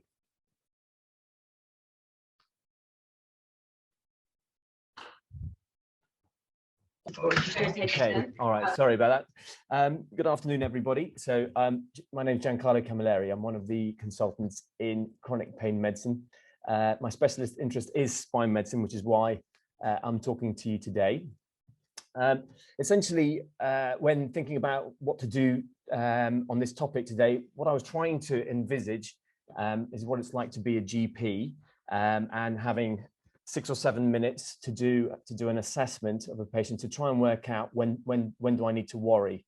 What I'm not doing for you today is how to do a mechanical evaluation of a spine. We can talk about that in the question and answer section, but for now it's all about trying to identify the things that we need to worry about. So I'm going to start off by just essentially highlighting the spinal red flag categories, of which there are 5. So whenever I'm doing a remote consultation with a patient, I'm going through these 5 categories systematically in my mind. So the first one is called requiner, discitis or osteomyelitis, cervical myelopathy, an inflammatory arthritis, cancers, or spinal osteoporotic wedge fractures. And if you're like me and like to keep things simple, I've created an acronym for you, which is COMICS. So I run through that in my mind. I'm thinking, when I've got this patient on the phone or on video, I want to go through and make sure I'm not missing anything from these categories, because these are ultimately the ones that we want to be referring in. Okay, so to try and help, again, because we're remote, I've created 13 screening questions, and those screening questions will go through all 5 groups of red flag categories. So, sorry, the first 3 questions then are to help rule out cauda equina. So with cauda equina, we're looking for symptoms and signs affecting essentially the pelvis and the lower limb. So the first group of questions is all about urinary symptoms, so difficulty passing urine or loss of sensation. Gastrointestinal symptoms, so loss of perianal sensation or sensation on passing stools, and then sexual dysfunction, so loss of sexual sensation or ability to get erections. So with cervical myelopathy, because of the nature of the pathology, we're looking for symptoms and signs that are affecting both upper limbs and lower limbs. So particularly if the myelopathy is a chronic myelopathy, one of the questions you'd be looking for to ask the patients is if they've noticed any wasting in the muscles of the hands. If it's an acute presentation, you're not going to see that. The kind of questions you're looking for to ask for acute changes at the cervical spine or loss of sensation in both hands and legs. Clumsiness, so an example of a question of how to ask for clumsiness is, are you catching your feet when you're walking along or hitting a curb? So that's an example where the patient is showing evidence of clumsiness. Or can they describe any overt evidence of weakness in the arms or legs, or loss of balance or falls? So infection, so osteomyelitis and discitis. So this is actually extremely difficult to pick up remotely. It's very difficult to pick up face to face. So you're looking for clues here. You're looking for evidence that your patient is a known IV drug abuser, or is that individual on medications or have a medical condition that leads them to being immunosuppressed.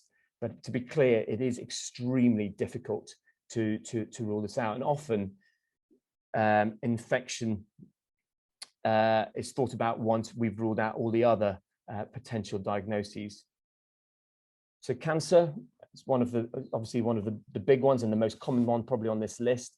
So looking for clues of weight loss, or has that patient got a history of previous cancer? More subtle clues include nighttime pain or night sweats. Okay, so and inflammatory conditions.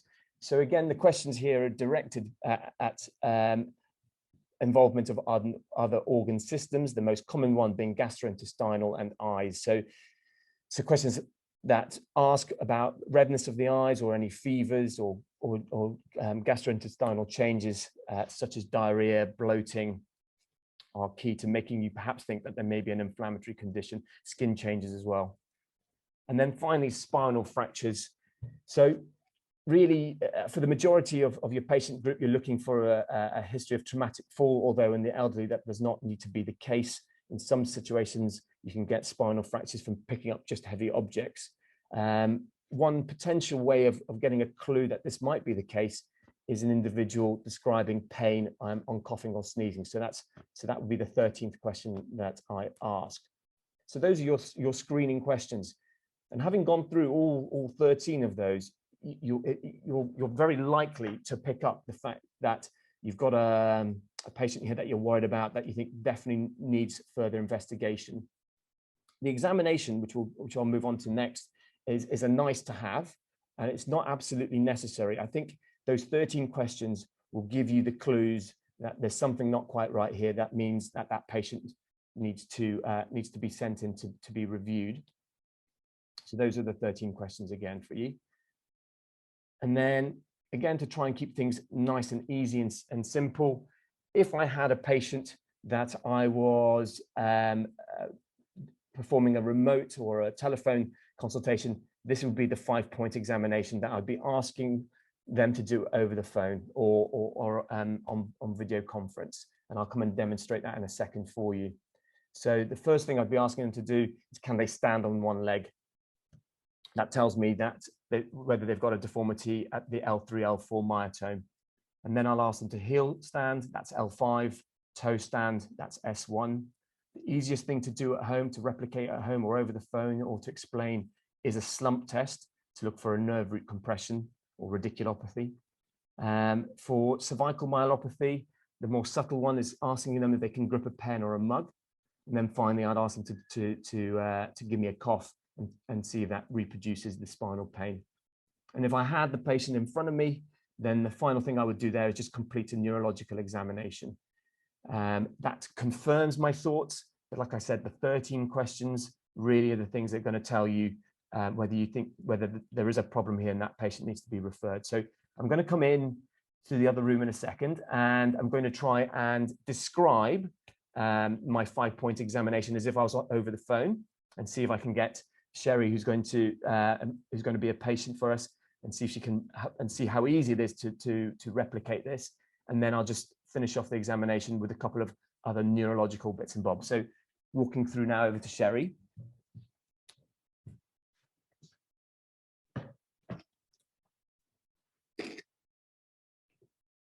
Okay. So for the purposes of this bit, I'm going to imagine I'm on the phone to you, and I'm going to see how well we can, if I stand over here, see how well I can get the information over to you and see if you can do this examination. So the first thing I want you to do is holding onto a surface, is see if you can just stand on one leg. And if you're quite fit normally, see if you can bend that one leg and then come back up, and then repeat it for the other side. So if that's not possible, then that's telling me possibly, if it's all spinally related, that there may be an issue at the L3, L4 level. So the second thing I'd ask Sherry to do is, can she heel walk? And I'd like her to take 5 steps on both heels, walking forwards. Okay, and again, so if there's an issue with heel walking, that's suggesting that there's an L5 issue. And then the final thing is to go into your tiptoes and see if you can toe walk. Again, 5 steps standing on your toes. Okay, perfect. All right, now we're going to do the slump test. So what I ask patients to do here is to take a seat on a chair. All right, and what I want you to do is put your arms across your chest for me. And then we're starting off with just your right leg. So extend your right leg out, and then try and bring your chest towards your knee as if you're putting your nose onto your knee, and then looking to see if they will describe pain down the outside of the foot. I'll tell them that they're likely to expect a hamstring tension sign, because that's normal for most of us, and then to repeat it on the other side. So extending the leg and nose, perfect. Okay, and then the last 2 elements of the remote exam. So it asks them if they have a pen or a mug or something that they can hold and grip in one hand, and make sure they can grip a pen or a mug in. Thank you. And if they had a pen, I'd ask them, can they even write their name on a piece of paper? And that's telling me that they've got that fine dexterity in the fingers and the neuromuscular, the muscles in the hands. And then finally, I'd ask them to give me a cough. And if they have any spinal pain on that, that's another sign. So that's my remote examination. And then if I had the luxury of being in the room with the patient, can I grab a tender hammer? I just need to grab a tender hammer. Okay. So again, you'll notice that all my examination is purely focused on neurological. There's no mechanical here. It's all neurological. So first thing I'm going to come and do, having a look at the feet, getting the patient to raise their toes up in the air, and I'm going to push against the toes, and then push my toes into my hands. Okay, perfect. All right, then push your shins towards my hands, bring your heels towards your bottom in the bed, pull, pull, pull. Okay, so while I've got them in this position, I'll go into the reflex examination. So in order to enhance reflexes, a little tip is to get the patient to grip the fingers like that and grit the teeth, and then play dead with the legs. It's really important. The legs are completely floppy and they've got no tone. So to do the knee reflexes, there you go. You can see it's enhanced quite dramatically by those. So that really makes a big difference. Okay, there you go. So lovely reflexes, quite hyper reflexic. But anyway, I'm going to do now the back of the heel here. So again, let me take all the weight. Let me take all the weight. Keep gripping. Okay, lovely reflex there. Okay, good reflex there. Finally, I'm not going to do it to you because it's ticklish, but I'd rub along the plantar aspect of the foot, looking for an abnormal rise of the toe. If I was being really complete, I'd grab the foot here and then looking for clonus, so looking for upper motor neuron signs. And then finally, to help me with upper motor neuron signs, I'll do something called Hoffman's reflex, where I flick the nail bed of the middle finger, looking for a reflex reaction of the thumb. So no movement in the thumb is normal. If you get a movement of the thumb, it's suggesting they've got an upper motor neuron lesion. And then finally, I'll get you to lie down on your back, if that's okay. So now I'm coming to look at more L3, L4. So perfect. So if you push your shins into me, brilliant, and then pull your heels towards your bottom, good, and then lie your legs flat for me. Can you raise this leg up into the air? Push my hand into the bed. Excellent. Raise this leg up in the air. Push my hand into the bed. And then very finally, the best neural tension sign, in my opinion, when you've got the patient in front of you, is simply a straight leg raise. So getting them to raise the leg up in the air, explaining they'll feel hamstring tension, but looking for reproduction of pain down the leg, and the same on the other side. Okay. And then trying to work out at what degree they're getting those neural tension signs. So as I said, the examination is purely neurological, because ultimately, if they've got just mechanical pain and they've got none of the red flag signs or symptoms, then those patients don't need to be referred urgently for a hospital appointment. You need to go down the algorithm of managing mechanical back pain, so being analgesics, physiotherapy. It's all about neurological signs and symptoms. So what is this meant to be is as a guide on how to make an assessment as to should you be worrying about that patient with their back pain. Okay, so as a guide, and ultimately my bottom line is if a patient has neurology that you can't explain, they need to be referred, unless you can be sure in your mind that this is just a simple sciatica or radiculopathy of less than 6 weeks, which you can watch them, physiotherapy and analgesia. And the other cardinal sign or symptom to send someone in is unexplained thoracic pain. Okay, so those are my tips. Brilliant. Thank you, Giancarlo. All right. Thanks. Jerry, thank you for questions. Nikki Redman, hi. I'm going to give you 1 minute at the end to put your acronym back up on your slide, and then a 13 comics, and then your 13 questions on one slide. So get ready for your screenshots, guys. Okay, so Daniel Hammond, if someone has nasty sciatica but without any significant neuro weakness, spinal team on call or pain clinic? For nasty sciatica, so either, basically. Pain clinic's absolutely fine. If you're thinking that this patient is not likely to get better, or they're really, then you. Really, the only thing about spine surgery, if you think that this patient might be heading in the direction of a surgical procedure, but so pain clinic's absolutely fine in the first instance. Yeah, I think that's reasonable. Spine surgeon, spinal team. Giancarlo's part of the spinal team. Yeah, you want analgesics and injections as your first line. So, and no neurology, it's very unlikely they're going to get any surgical intervention. Correct. Okay. Then, do you find that if you ask a closed question, the patient will answer yes, just to get further investigations? It's surprising how many chronic patients have bladder symptoms. I know.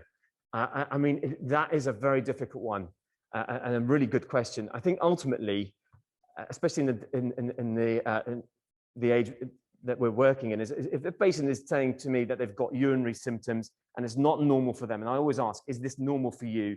And it's not normal for them, and there isn't another diagnosis that might explain it, then yeah, I get them investigated. Okay, differentiating virtual tests between discs and fracture, as cough can reproduce pain in both, please. Are there any tests virtually that you would do to try and differentiate between a disc issue or a spinal fracture, as cough can reproduce pain in both? Yes, it can. I think I'd be looking at the patient. So you'd want to think about the patient in front of you. So obviously if it's a 20-year-old individual with no history of trauma, then it's more likely to be a discogenic pain. If it's an 80-year-old patient with sudden onset pain out of the blue, then I'd be investigating them. Okay, so everyone's, okay, Joanne, Cato, a symptom of long COVID seems to be peripheral neuropathy.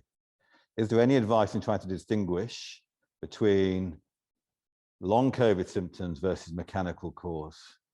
Well, your mechanical causes are going to be essentially disc prolapses, aren't they? So it's going to be very different. So a neuropathy is going to be very much a peripheral phenomenon, hands and feet, which is not how a radiculopathy would present. So you're looking for pain that's traveling essentially from the buttock down into the leg. If it's just localized to the feet and to the hands, then you should be thinking as to why this patient's got a neuropathy as opposed to a radiculopathy.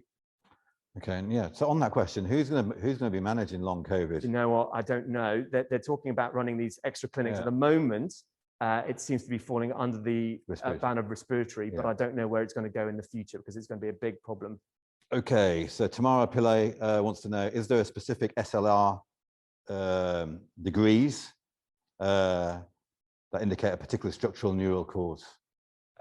No, there isn't a degree. The degree only tells you how likely it is to be a severe in terms of how big the disc bulge is, but it doesn't tell you any more information than that.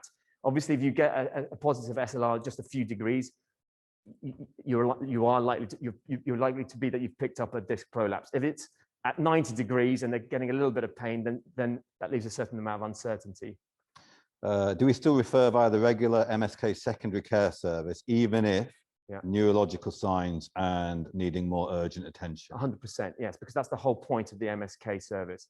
So with the information that you put down on the referral, those patients will go straight to test. So at the point of receiving that referral, they will go straight to test and have their MRI scan before they even see or speak to one of us clinicians. Yeah, so obviously more urgent neurology, refer acutely. Yeah, so so straight to A&E if you're thinking they've got cauda equina or acute cervical myelopathy, but anything else, then put the information down on the referral, and then we will organise the investigations before they've even seen a clinician. Okay, so let's go quickly if we can. Do you scan thoracic pain as a routine? I do, yes. How many tumours have you picked up that you didn't expect in the last year? In the last year, one. Okay, so just one. That's my question. Yeah, because I knew that one. Can you have a steroid injection with no changes in hard neuro? Can you have a steroid injection with no neurology? As in, can we provide a steroid? Yes, we can. Yeah, absolutely. Okay. Because but then back pain or leg mechanical pain? Back pain or leg pain? Say again. For back pain or leg pain? For both. I mean, so it is possible to have. Once you've gone through the processes and you rule out all the clear causes of potential neurological pain, you can still get these situations where an individual has what I would call a chemical radiculopathy, but that's a diagnosis by exclusion.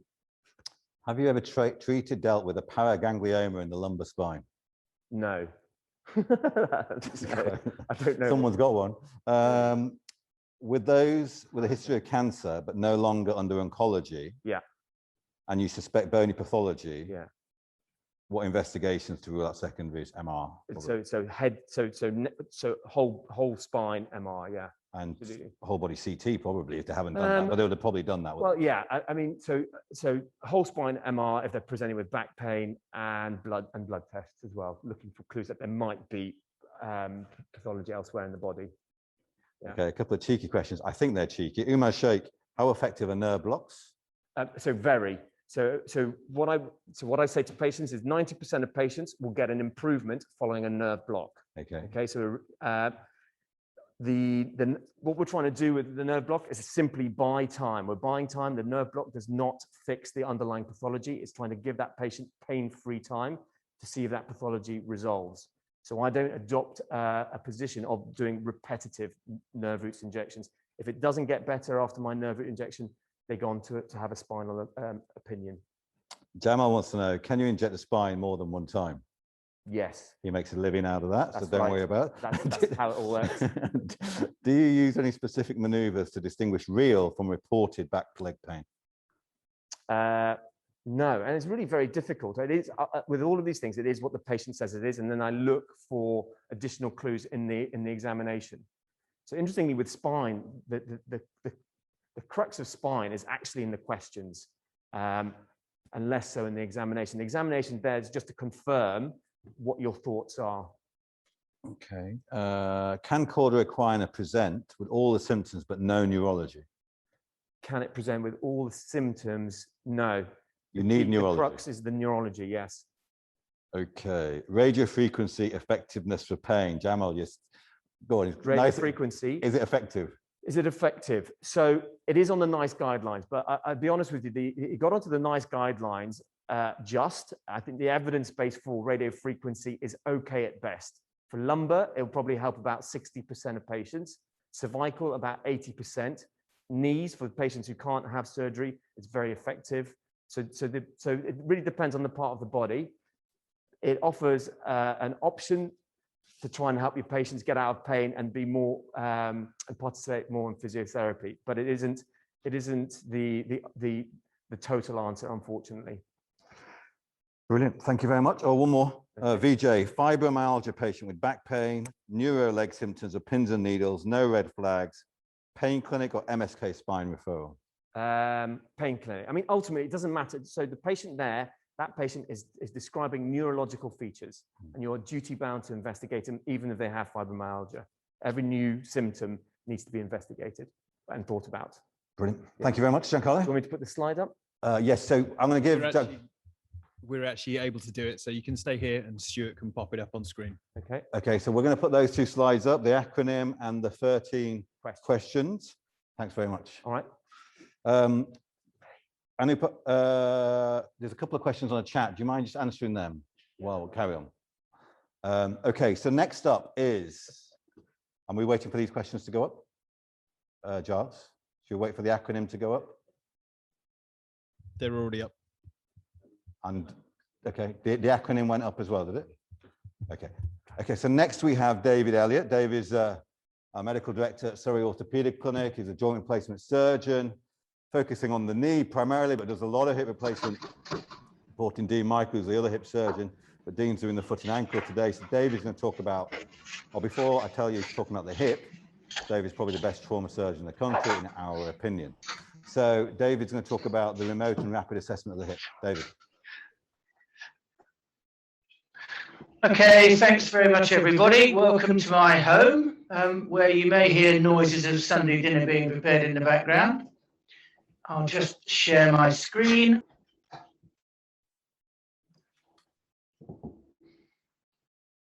I'm going to put that on slideshow.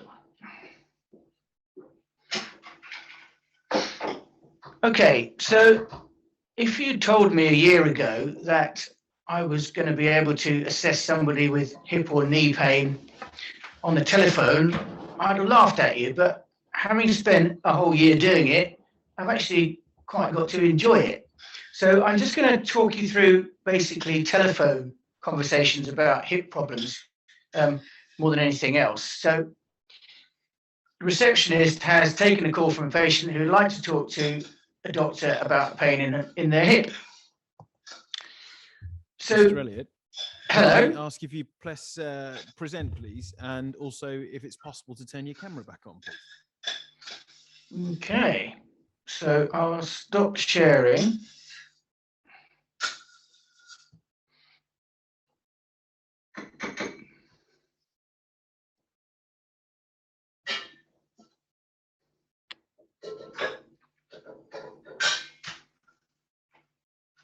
Is it camera's back on? And then if you just Camera's back on. Did I drop out? Did I just drop off? a little bit, yeah. So if you go Share to share screen, then click present.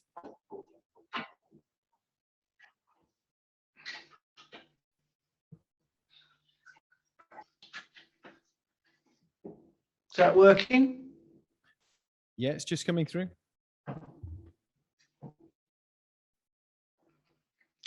Can I press the slideshow button though?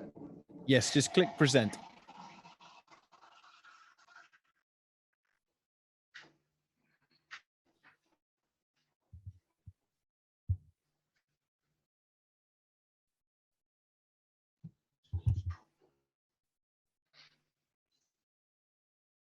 Is that working?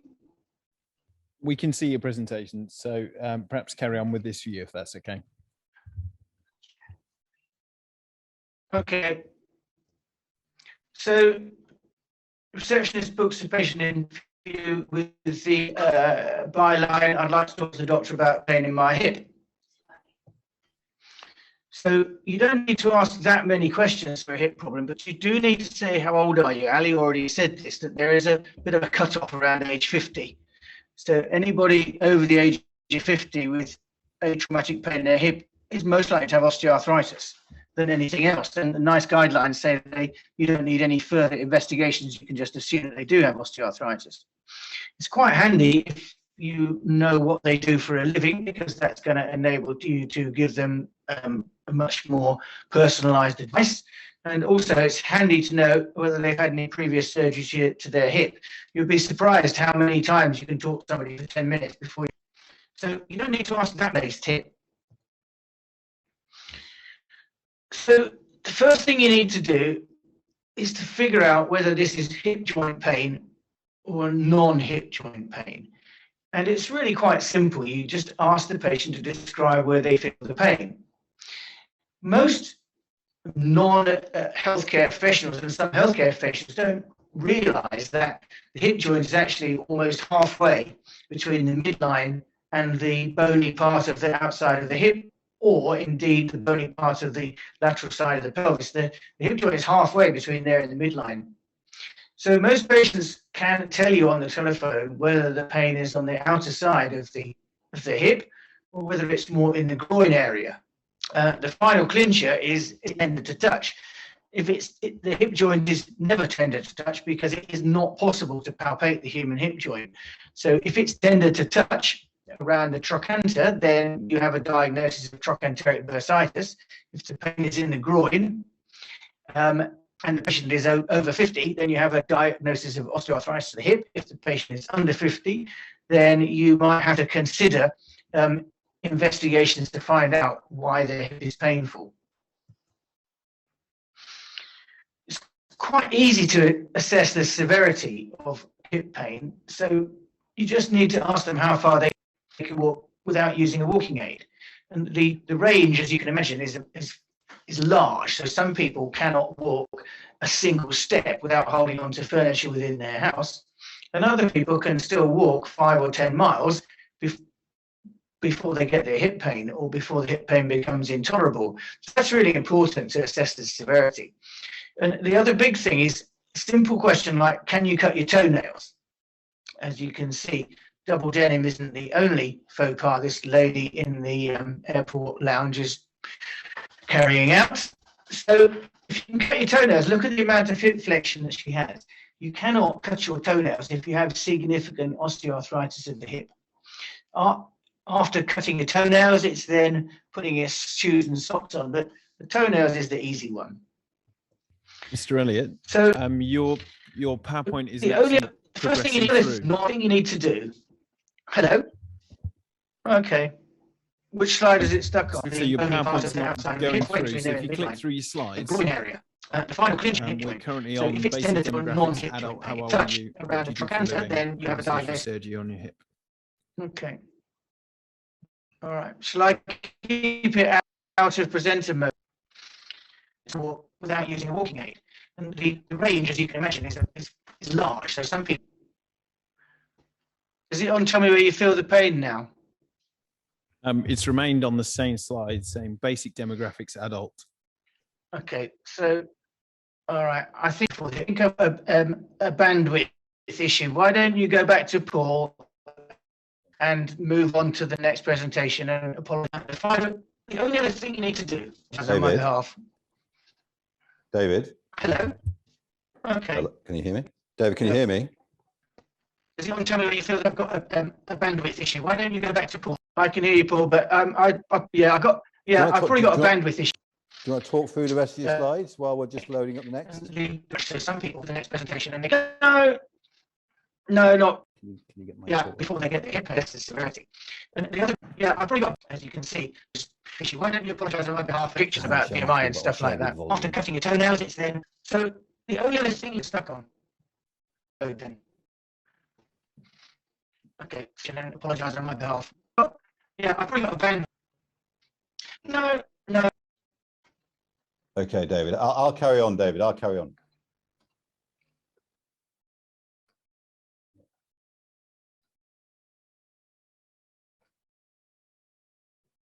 With the audio on.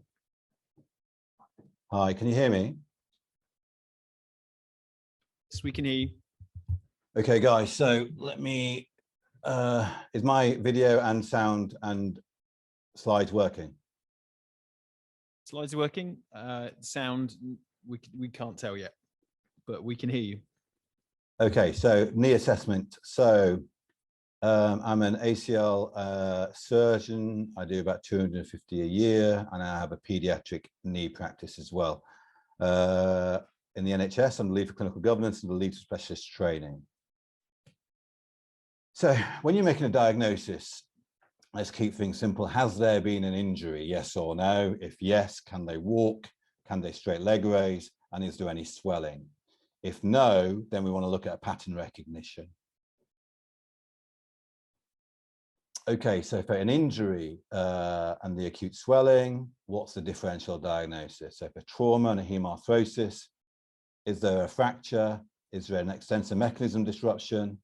Is there a ligament rupture? Is there a big meniscal tear or kneecap dislocation? And beware of the anticoagulant in the elderly population or people taking blood thinners. If there's no injury, you want to be looking at these kind of things. So in green, you've got infection and tumor, the two red flags. Obviously, red infection, red hot swollen knee. Don't forget about gout. We think gout is undertreated and underappreciated. Obviously, tumor, if things aren't quite right, or something doesn't quite add up on the history, or night pain, weight loss, or any other red flags regarding tumor, then obviously be concerned about those. PVNS, pigmented nodular synovitis, is also something presented in an atypical fashion. Osgood Schlatters, growing pains, osteochondral, biomechanics, the ones in blue are more pediatric based, and day to day we get tendonitis, be it patellar tendinopathy being the most common, either referred pain from the spine or hip, arthritis, patellofemoral problems, or degenerative non-traumatic meniscal tear. That's probably the take-home slide along with that one. Okay, so if you injure your knee, you want to pick up the meniscus or the ACL, having excluded a fracture, because a traumatic meniscal tear should be repaired. And it's important for ACL to get the diagnosis so you can make an informed decision on how you're going to treat this. So this is one of David Elliott's slides. So on the left, you've got a traumatic injury to that boot that needs repairing. And the slide above shows a meniscal repair. On the right, as you look at it, you've got a worn out trainer, a degenerative trainer. It's the one you do your DIY in. That meniscal tear has happened over time without a clear history of trauma. And you get a tear above, which shows a degenerate pattern tear. The meniscus on the left needs urgent repair. The meniscus on the right, treat non-operatively, see how they go. If they develop any significant mechanical issues, you might consider arthroscopy, having exhausted physiotherapy for 3 months and simple non-operative treatments. For a degenerative meniscus, not always a clear history of injury. You've got time if there's no injury, whether there's a tear or not. Waxes or wanes, the pain comes and goes. They point to the medial or lateral side, and the knee can catch, give, or lock in rare circumstances for a degenerative tear. A simple test, we'll get one of our volunteers to do that, is a pain on squatting. For a ligament, about 10 times a year, we see this missed at least. Even on scan, actually, the history is clear: non-contact pivotal injury, acute swelling where they can't continue, be it skiing, be it hockey, netball, or on a rugby pitch, they do not continue, and the diagnosis is an ACL, and you can practically tell your patients that. they may or may not tear, the knee gives way, and often the bindings or studs don't release or are fixed in the ground, and they normally end up in a walk-in clinic or an acute knee clinic with an X-ray which is excluded fracture. They remember the story. So this is a guy, skateboarders do video all their moves. And you can see his ACL go, and I'll show you that the knee drops into valgus. He came into the clinic at St. Peter's with this video on his iPhone.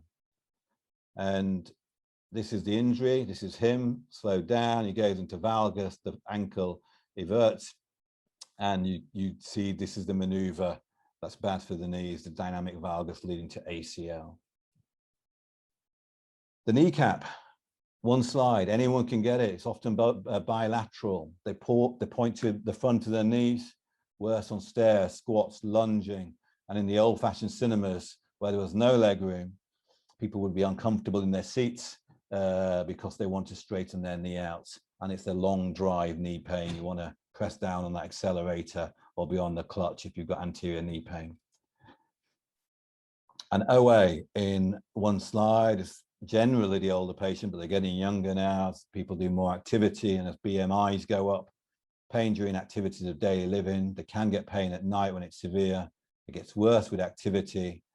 You want to look at their alignment to see if they're varus or valgus.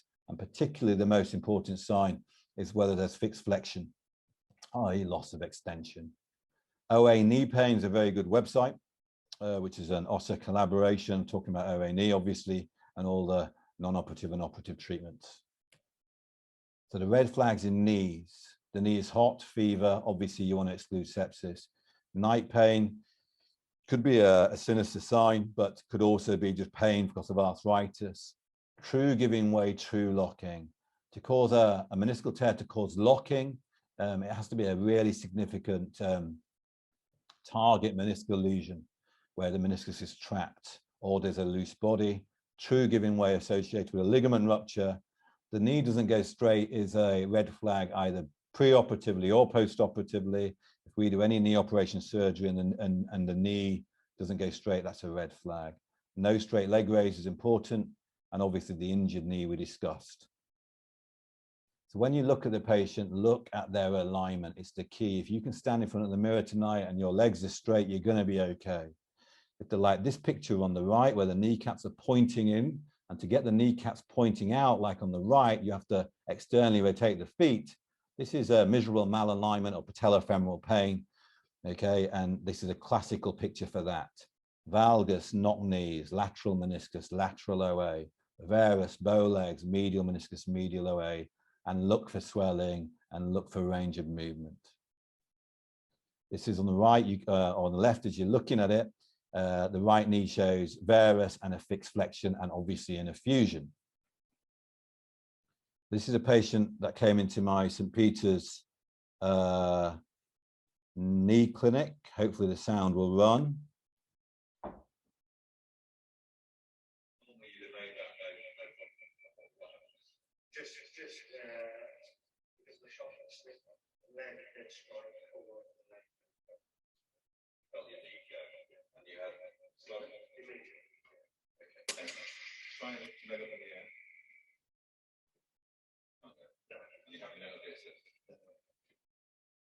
So this gentleman, sorry, I'm going to mute this now.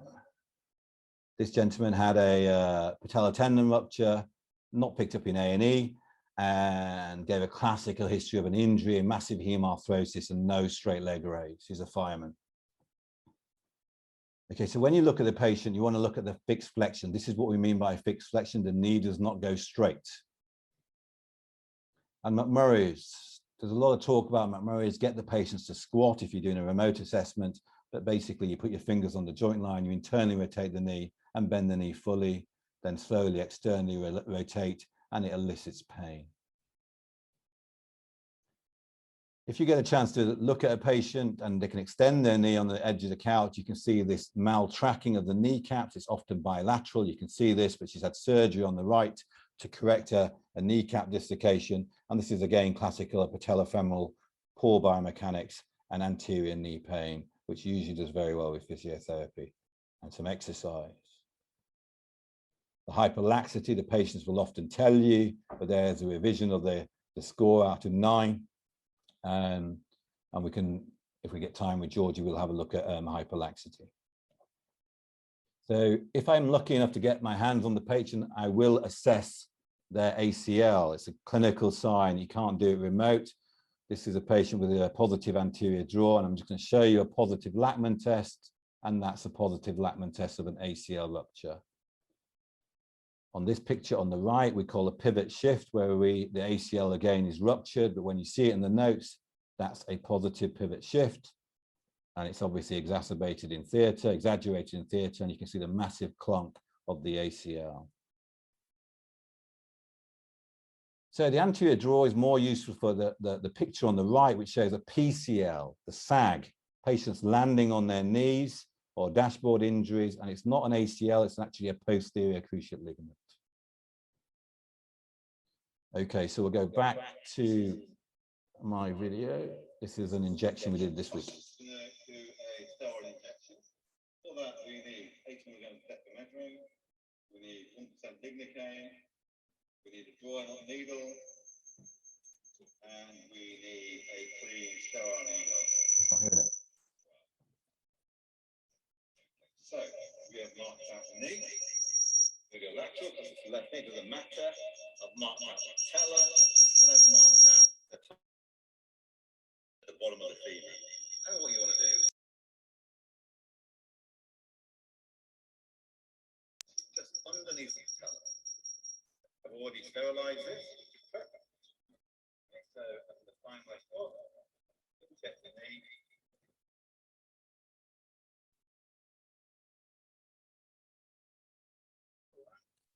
First there, and we're done.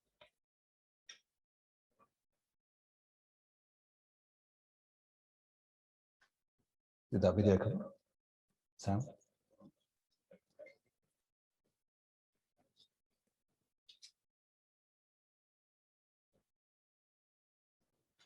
Okay, guys, I'm going to end that video there, and then I'm going to go see George.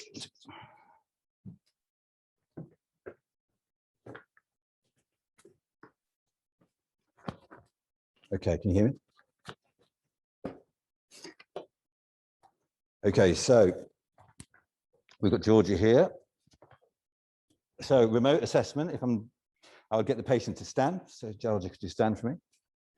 Okay, if you face that camera over there. So what you look at when you look at the alignment is obviously her if you put the feet together. Georgia's got this hyperextension and the kneecaps are pointing forwards. Just 1 second. And you can see she's got this squinting patella, mesial malalignment, turn around. Okay, and then just give your feet, separate your feet a little bit. Just to check if I'm looking at her feet to see if they're overpronate. She's a touch varus, and up, back you go, turn around. Back. Okay, so put your feet, just externally rotate your feet a little bit. Okay, so for Georgie's kneecaps to face forward, she's got to externally rotate a little bit, like we showed you on the picture. If you turn and face Sherry, please. Push your knees back as far as they go, and you can see she hyperextends. Okay, are you quite hyperlax normally? Can you put palms to floor? So she's already got hyperlaxity, and actually Yanis quite nicely demonstrated a hyperlaxity in her elbows earlier. So the other thing we'll do is get her to squat. So if you face the camera. Okay, so is that the clunk of your kneecaps? Ankles. So if you squat all the way down. Okay, so obviously I'll be watching her from the front to see if she drops into valgus. One more time. And squat all the way down. So people who can squat, and can you crouch down? Like that. Even if they have a meniscal tear, it's going to be non-surgical. Okay, it's really good. So if you stand up and have a seat on the bed. Every time I squat my... Okay, so now we're going to just check for tracking. So if you can come up the top, from the top, can you straighten this knee? And down, and again. So she's got a positive J sign. And this one, and down, and up. You can just see the lateral move again. and down. Do you get pain in your knees when you're on long drives? Do you feel like you need leg room? No, no problems yet? Okay, good. So if I'm lucky enough to be able to examine a patient, the tests I want to do are the collaterals, the cruciate ligament cyst. Have a lie down. Okay, so still remote. So if we're looking at the right knee, the most important thing, pull your toes to your nose, push your knee into the bed, and lift your right leg in the air. So straight leg raise intact, no fixed flexion. Okay, and now I'm also looking at whether she's got an effusion, and I had a look when she was up, and I couldn't see one, and now I would examine her. Okay, and now I'm going to examine her for cruciate ligaments. So can you go there? Okay, so for the Lachman test, or you can use, she's got a good endpoint, but she's quite loose, so I'll definitely compare it, but there's no injury here. And then I would do the medial and lateral collaterals, and then I'd hold both legs up together, put your heels together, and from the side, we'd see if there's a sag of a PCL.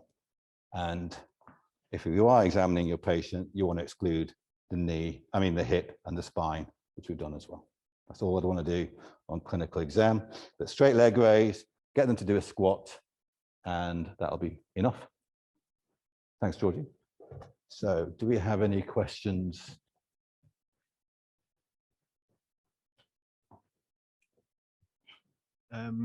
Just asking, why do you use small volume injection for the knee as it has a large capsule? Do we total volume of 10 mil for a shoulder? Okay, so small volume injection for the knee. So I don't know whether the sound came through well on the talk. So I do try and aspirate the knee to dryness. I don't want to give them an infusion. If I can help by taking out 20 or 30 mils of fluid from the knee, if they've got an effusion, and inject a small amount of steroid with a small amount of local anesthetic, that's enough. We don't need, they're not being treated by high volume of saline. Okay, so 80 milligrams of depomedrone I use, which is quite a high dose anyway, in a couple of mils, and then we're using a few mils of local anesthetic. Are we going to get copies of the slides? Email admin at Surrey Orthopedic Clinic. Giles is going to put a link on the chat. The webinar will be on the Össur Academy website. Sigita wants to know, if the patient cannot straight leg raise or has pain, what would be your differential diagnosis?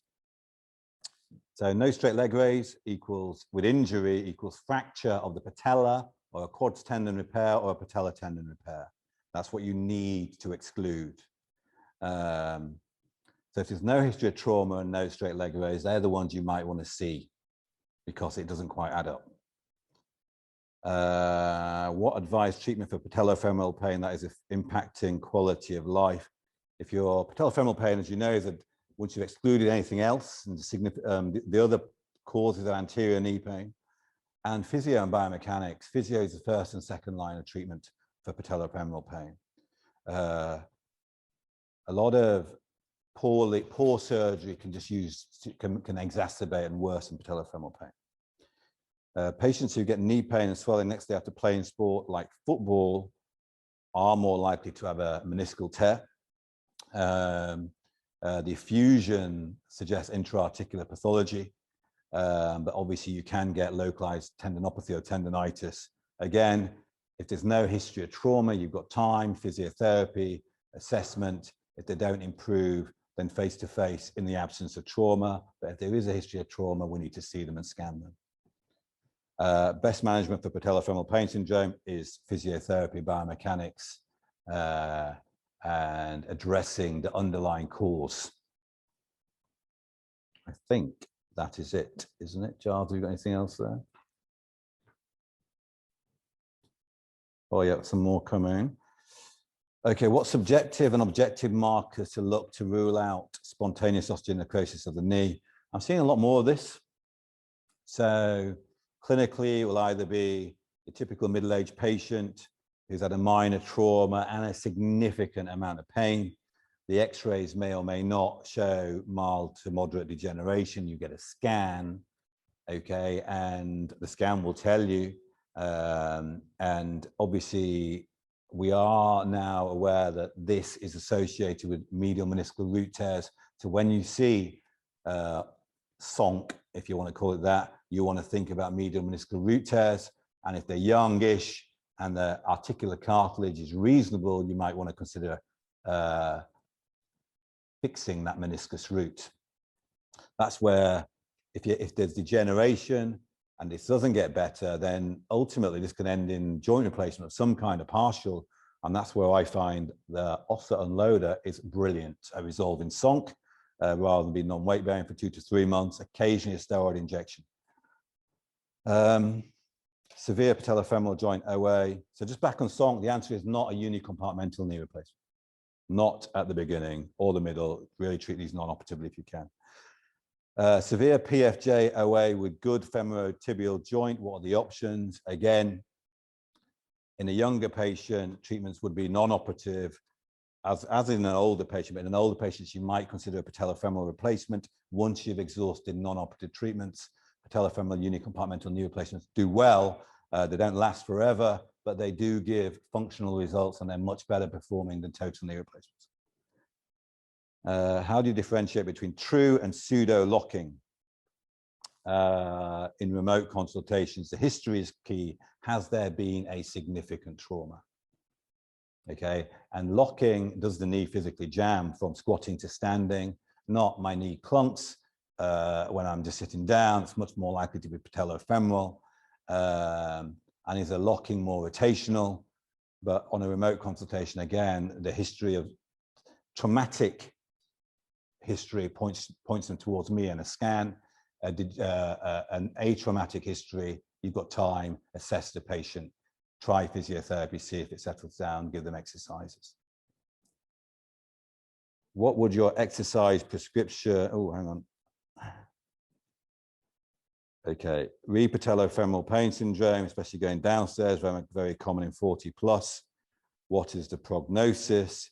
Can good physio reverse or manage it? Yes, it's the first, second, third line of treatment, but you've got to do it properly. It's hands-on physiotherapy generally, and if I see patients with resistant patellofemoral pain, I will get a second opinion physiotherapy if the first one doesn't work. There are, on occasion, indications on an MRI scan that match big medial plica, massive fat pad impingement, other things that might be beneficial to a targeted injection, or even occasional, God forbid, arthroscopy. But the first, second, third line is always physio or a specialist MSK physio if we need a further opinion.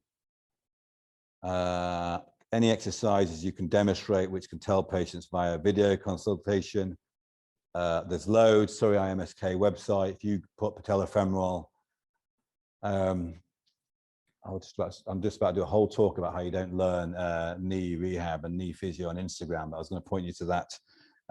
But yeah, there's loads of good physios on here, and most good physios on here will give you the exercises. But if you're a GP, then please email admin@Surrey Orthopedic Clinic, and I can send you some or point you in the direction of a good physiotherapist. What would your exercise prescription be if you observe J sign in patella? I'd want to make sure all of the causes are excluded from a surgeon perspective and a biomechanical perspective, make sure the diagnosis is accurate, and then get my physiotherapy colleagues to prescribe that prescription. Any pointers on knee exam via video consultation? For acute knee pain, to decide if you need to bring them to A&E. Think about those red flags on those slides I showed you for atraumatic knee pain. For the traumatic knee pain, think about an acute knee clinic once you've excluded a fracture. Yeah, but sepsis, acute gout, I reckon is an A&E referral because you might get the diagnosis wrong. And all the traumatic hemarthrosis things we discussed, fracture, extensor mechanism, massive ligament, big meniscal tear with a lock knee or patellofemoral dislocation usually find themselves in A&E anyway, or a walk-in clinic. How frequently would you aspirate traumatic ligamentous injury? Pretty much never, unless it's super, super tense, and then never, because normally they haven't iced or compressioned by then.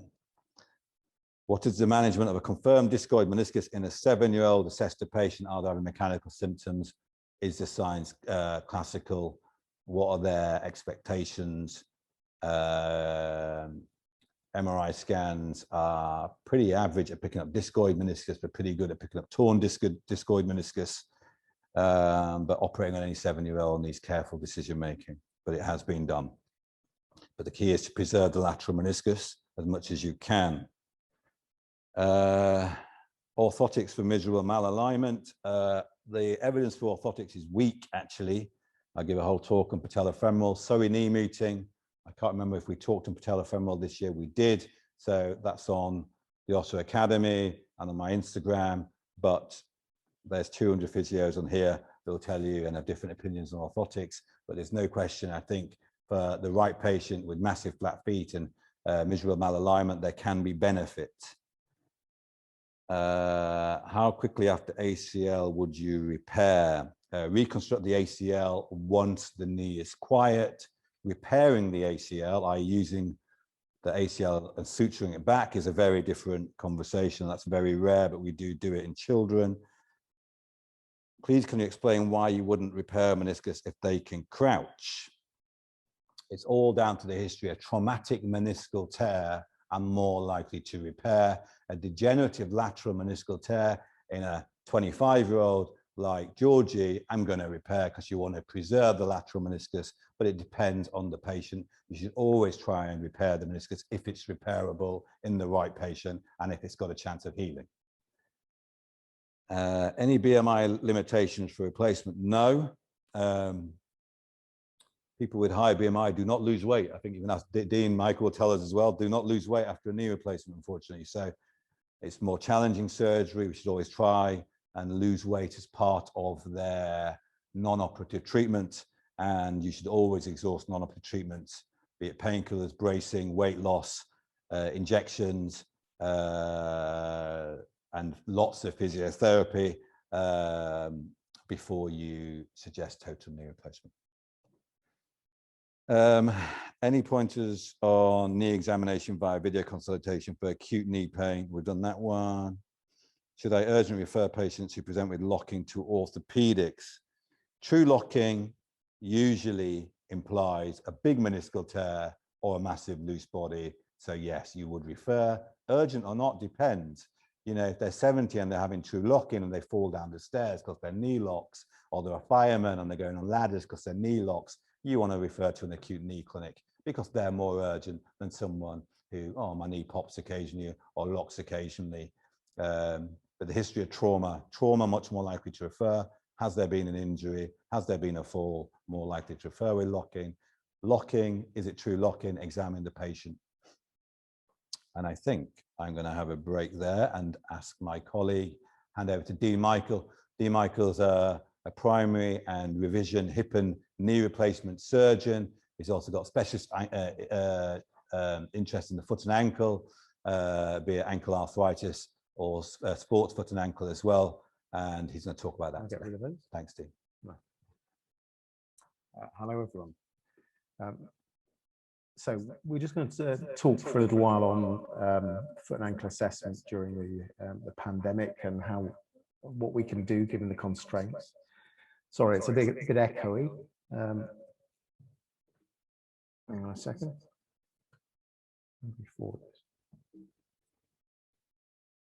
Okay, brilliant. So pandemics caused quite a lot of changes in the way that we're working. We've got used to phone consultations, video, and we occasionally still see people face to face. I think you've got to look at some general principles. The key is identifying critical conditions, emergency conditions. You've got to have a much lower threshold for imaging. I certainly, when I'm doing telephone consultations, there's a very low threshold for organising an MRI scan. It's quite good to have in your armory either some self-administered exercise sheets or a way to refer patients onto the internet. And in terms of the MSK pathways and hospital referrals, my advice would be refer relatively early because the waiting lists are going to be very long. So you're not going to get an operation if you're not on the waiting list. Sorry, we've just got a small technical issue a second. Guys. So.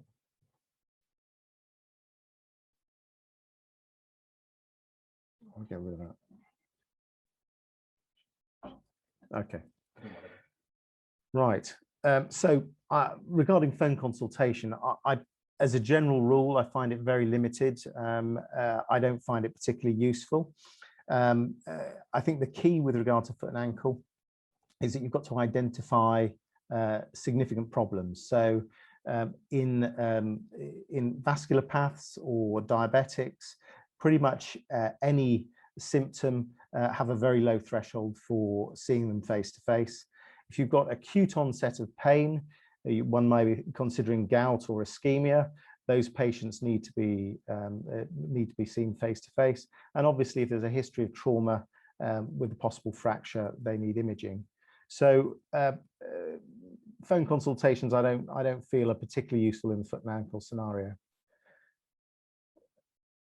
So these are some good examples. If you imagine you're chatting to an elderly patient over the phone and they say, my foot's swollen, it's a bit discolored. Well, you know, with an acute onset of pain, that may be gout. We classically think of gout in the first MTP joint, but actually you can get it in any joint. And my sort of default is if I have an acute onset of pain and swelling, pain that's disproportionate in severity, gout has always got to be part of the differential diagnosis. And also remember it in terms of ankle pain. Now, that's history. Discolored foot, acute onset of pain could quite easily be the description of the picture on the left. And that's an ischemic leg. Now, obviously, if you're faced with the black toe, patients likely to be able to describe that fairly well. But certainly if you've got elderly patients that are have a vascular history or a diabetic, you've got to have a really very low threshold for seeing them face to face. Then, of course, our diabetic patients may not be able to either visualize their area of pathology, and certainly if they've got neuropathy, they won't be able to feel the pain that's ensuing. So video and Skype, I think, works really well in foot and ankle. Large amount of the assessment actually doesn't require you to put a hand on the patient. It's down to observing patterns of deformity and locating symptoms. So in terms of how you address foot and ankle pathology, you've got two groups of issues: deformity patterns and pain. And in order to distinguish your pain symptoms, you've got to have a basic knowledge of the anatomy and what conditions affect the various parts of the foot and ankle. So if we divide things up, forefoot is the area by which we see most of our deformities. And in terms of pain, there's metatarsalgia, Morton's neuroma, things of that sort. The midfoot is commonly painful as a result of degenerative change. If you look at the medial side of the ankle, often tib post pathology is the key. On the lateral side, perineal pathology, and then the common things that you often see: heel pain, ankle pain, and Achilles pain. So common looking picture, common deformity. And this sort of patient will complain of two predominant sites of pain. There's a medial eminence as a result of a bunion, and callosity over the first MTP joint as a result of the flexed second toe. So hallux valgus is a bit of a spectrum of conditions, from something really quite mild, as on the far left, to quite severe on the right with crossing of the toes. It doesn't necessarily equate to the degree of symptoms that patients have. You often see people with really very mild deformity that are troubled by pain, and others that have quite manky looking deformed feet without too many symptoms. Obviously, footwear makes a big difference in terms of not so much the etiology, but actually how pain is aggravated and expressed. Now, this is the picture on the left. The bump associated with the 5th MTP joint is what we call a bunionette or a Taylor's bunion. So in terms of your trivial pursuit question, the reason it's called a Taylor's bunion is our historical tailors used to sit cross-legged, and therefore if they had that prominence, that would get sore as it sat on the hard floor. And then lesser toe deformities, clawing of various sorts. So hammer toes and mallet toes. Now the hammer toe with the flexion at the proximal interphalangeal joint gives you pain and callosity associated with that joint, but also flexion and prominence of the MTP joint resulting in metatarsalgia, so pain in the ball of the foot. The mallet toe, more localized pain with a callosity over the distal interphalangeal joint. Now, in terms of management of these sort of problems, really very simple. You either make your shoes fit your feet or your feet fit your shoes. So whilst I wouldn't claim that the shoe on the left is particularly attractive, you can discuss with your patients the principles of a wider shoe and what we call a deep toe box. And you can accommodate all sorts of nasties and deformities if the shoe's capacious enough. One can buy various pressure pads, toe separators, things of that sort. The ones in the picture are made of a silicone gel, and these are readily available from shops, and it's absolutely amazing what you can access through Amazon with one-day delivery time. Then obviously if these conservative measures fail, we have surgical correction. So when is a bunion not a bunion? So whilst this looks like a relatively more minor bunion with a medial eminence, actually if you look carefully, the swelling is a little bit more on the dorsal aspect of the joint, and this is as a result of hallux rigidus or arthritis of the 1st MTP joint. And symptoms that people get from this are divided into 3 sorts of groups. Either if you have a very significant osteophyte with a big bump, then you can get pressure symptoms directly from footwear. There's what we would refer to as impingement pain as a result of the osteophytes or spurs jabbing against each other as the toe tries to dorsiflex, and a more general arthritic pain throughout the joint.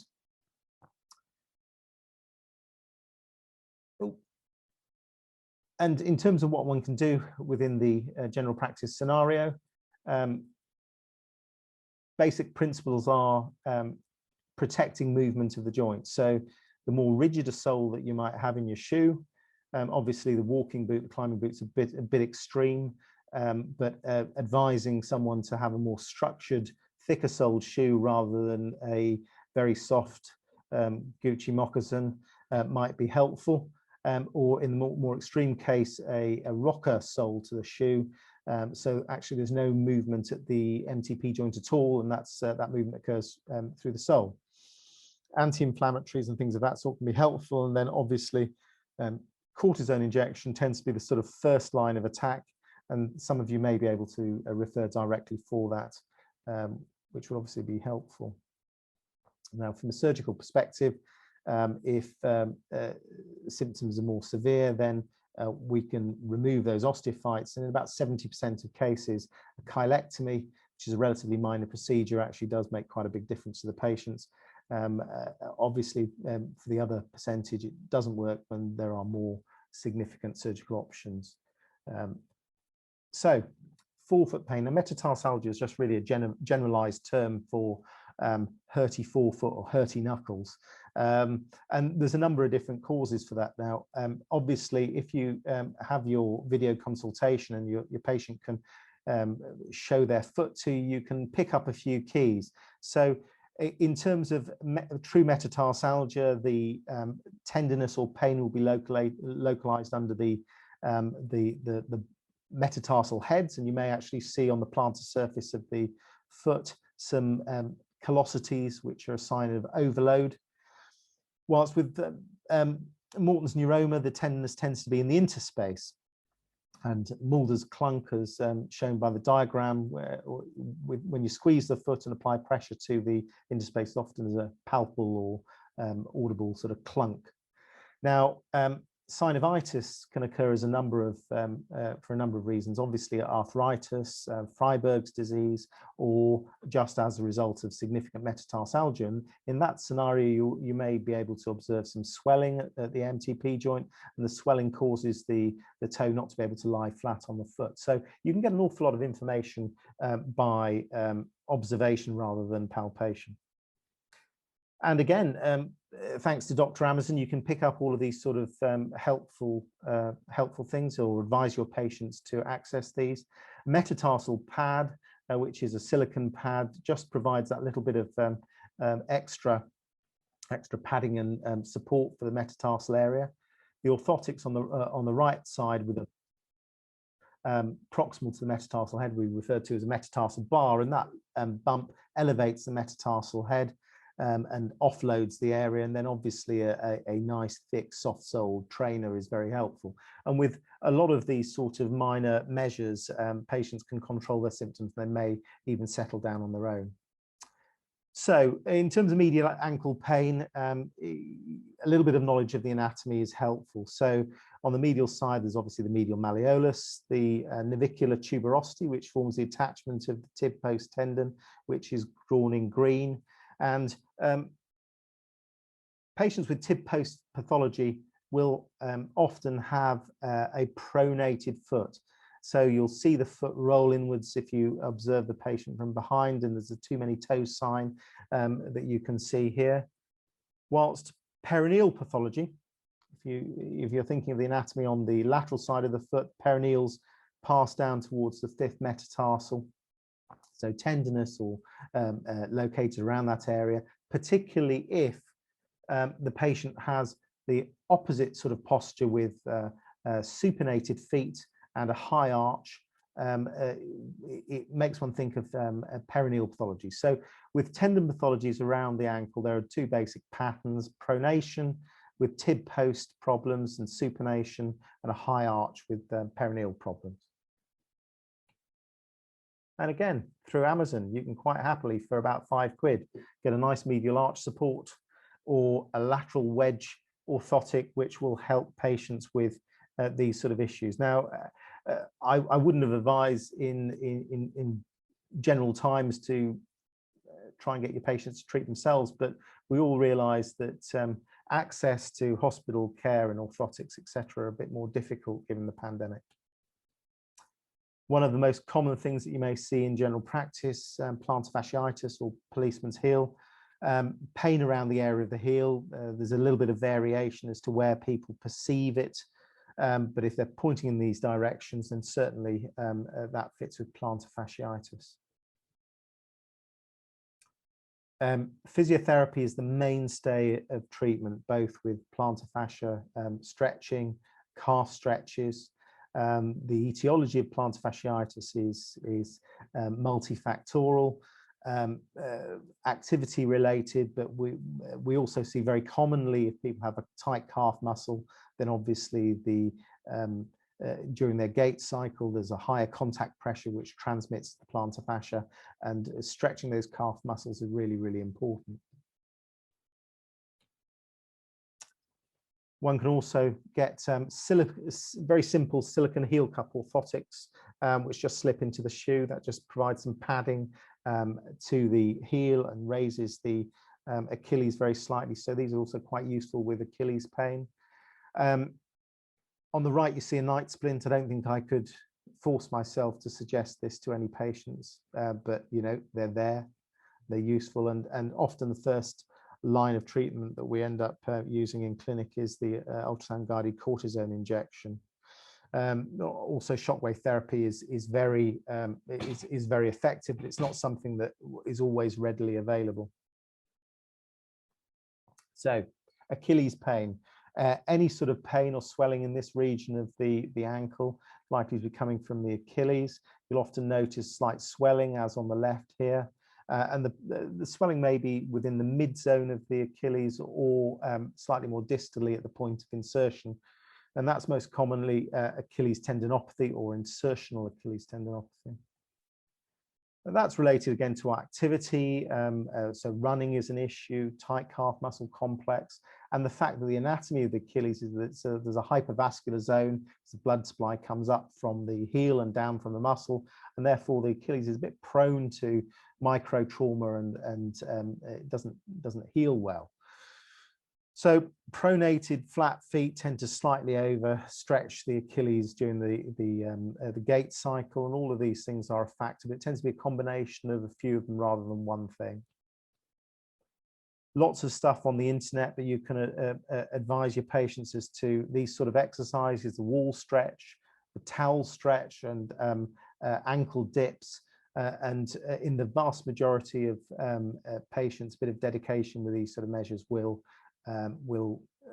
make a really big difference to their symptoms. So when is it important to examine someone? There are a couple of instances where actually hands-on in foot and ankle is required. Not so much in the acute setting, but with the chronic ankle injury that doesn't get better. Assessment of the ankle ligaments is useful, and particularly high ankle sprains. And obviously, if you've got someone that is giving a history of suspected Achilles rupture. So these are the three sorts of clinical signs that we see with chronic ankle instability: the anterior draw. You've got to compare one side with another, but the ankle will move anteriorly on a draw test. If you apply longitudinal traction or anterior force, there's often a small sulcus that appears. The skin dips in, and obviously the inversion test. But there's a gross variation amongst the population, and I'm sure if we examine Georgie's ankles, she's probably, as she's hypermobile, there'd be quite marked inversion and anterior draw. High ankle sprains or syndesmotic injuries, one can get some information regarding this with a squeeze test. So squeeze of the tibia and fibula together produces pain at the ankle further down, and obviously the external rotation abduction test produces pain in the ankle. But these are assessments of a chronic problem rather than acute injury. Then importantly, examination of a possible Achilles rupture. One has to be suspicious with the history. Often middle-aged blokes like me undertaking some exercise that they haven't done for a while. People will describe feeling a gunshot at the back of the leg. Now, inspection there'll be some swelling and bruising, but you can often see or definitely palpate the gap in the Achilles. And then Simmons test. Now, on the right, you can see that the natural angle at which the foot is hanging is often a bit different. With the ruptured Achilles, there's not the normal tension of the Achilles present, so the foot is less plantar-grade, but squeezing the calf causes plantar flexion of the ankle. Thanks. Most important bit of information from this lecture: Line of Duty, new series tonight, 9 o'clock. Thanks very much.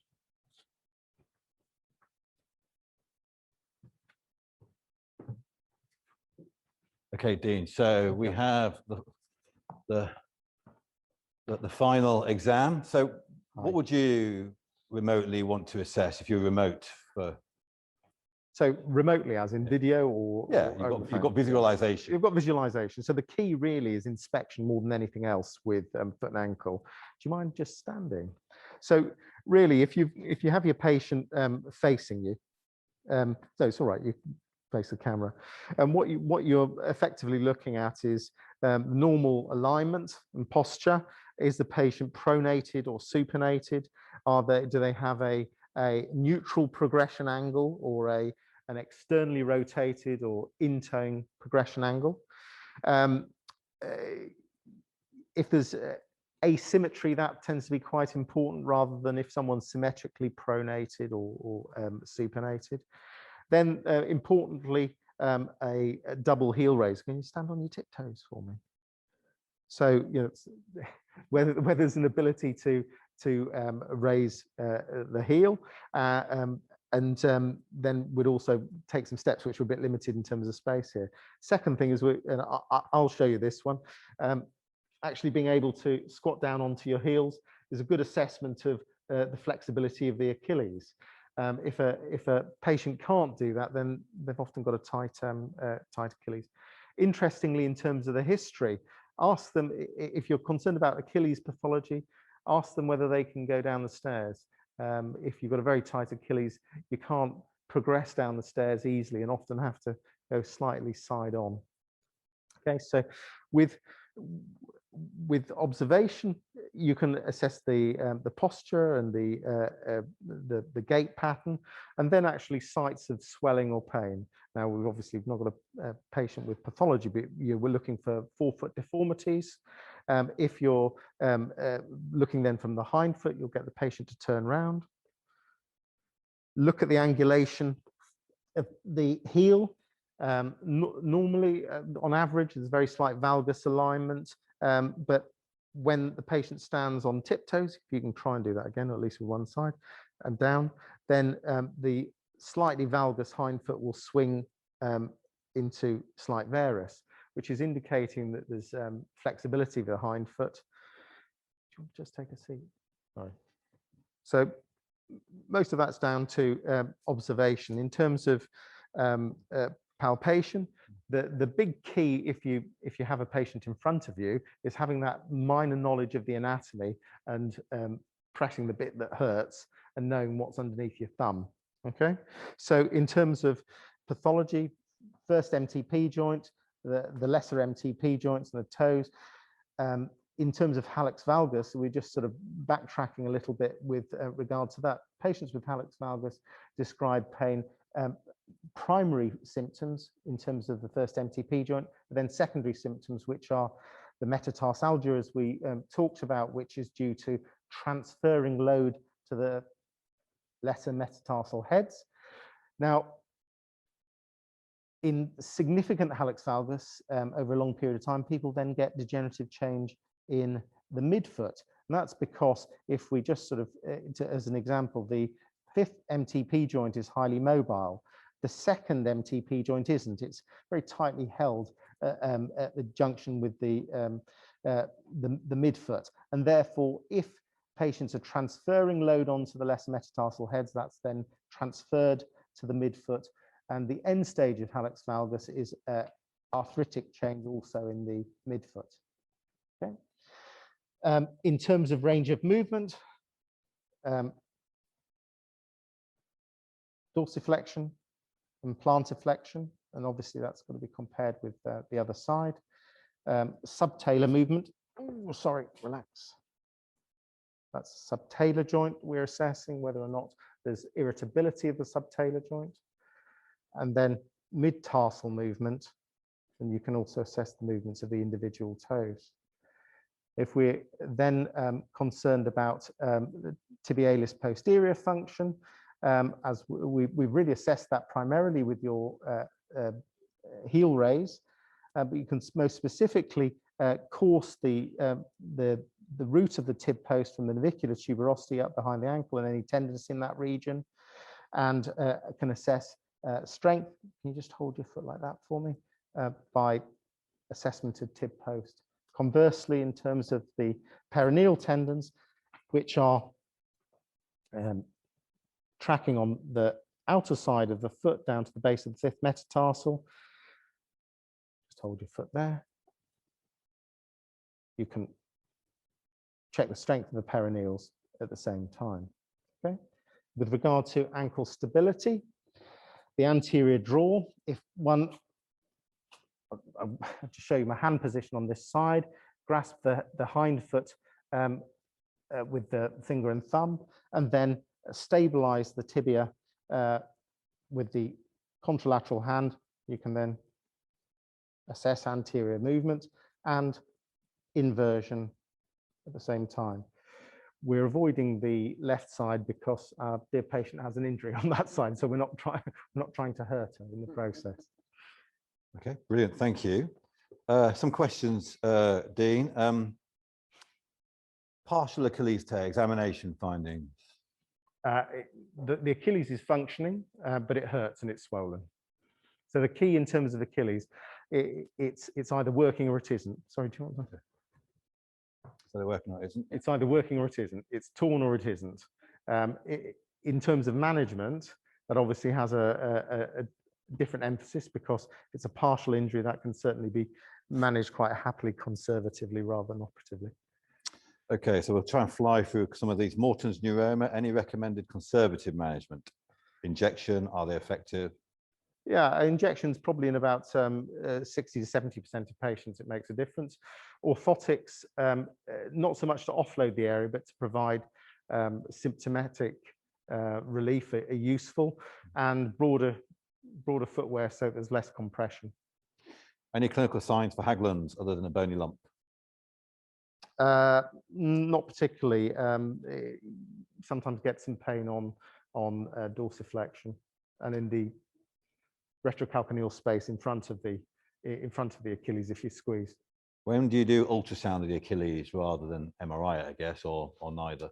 Well, I find personally MRI more useful in terms of diagnosis because ultrasound is very operator dependent. But ultrasound is really important in terms of the management decision making. What we look at is if you have a ruptured Achilles, and we're concerned as to the gap between the two ends on maximal plantar flexion. So we do a dynamic ultrasound. Patient has an ultrasound in maximal plantar flexion. If the gap is less than 1 centimeter, then these can be managed very well conservatively. If the gap doesn't close to 1 centimeter, then they're better off being managed operatively. So ultrasound is important in that respect. Okay, good. Foot and ankle injections, primary or secondary care?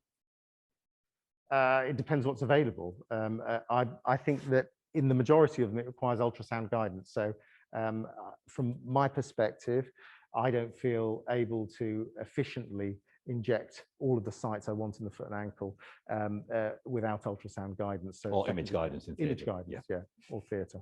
Shockwave for tendon and plantar fasciitis problems, do you use it? Yeah, well, to a certain degree. I mean, it's NICE approved. The results are relatively good. It's down to availability. Certainly locally, we haven't had it available in the NHS. We're looking to start that off, and it's only recently that we've had it available with some of our local physiotherapists. So we tended to use ultrasound guided saline stripping injections as a first line because it's just not been available to us. Peter McCormick wants to know, plantar fasciitis injections, don't they increase rupture? I think multiple injections, yes, but we haven't really seen that as being the case. Okay. Can you get insertional Achilles pain with viral infections? I'm not sure whether that's another long COVID question or not, but I'm not sure. I've not come across that. Okay. Do you prefer depot or canalog in the foot, considering pigmentation concerns? I use depot. Umar Sheikh, how would you manage the whole foot swelling in primary care? I think that's a big topic, unless you've got any specific. Well, I mean, the issue, you've got to start from basic principles. Whole foot swelling, whether it's primary or secondary, bilateral or unilateral. A lot of the patients that we see have got, heart problems. They've got a degree of failure. That's the sort of thing that we see. Vascular assessment. It tends to be more vascular or cardiovascular rather than orthopedic. Okay, a lateral ligament injury in an ankle that gives way regularly. Patient falls. Patient's 9. Yeah. Repair or not? No, physio. Physio. Okay, Shazia Mahmood wants to know, prevention is better than cure. Do you recommend brands of shoes to your patients for good foot health?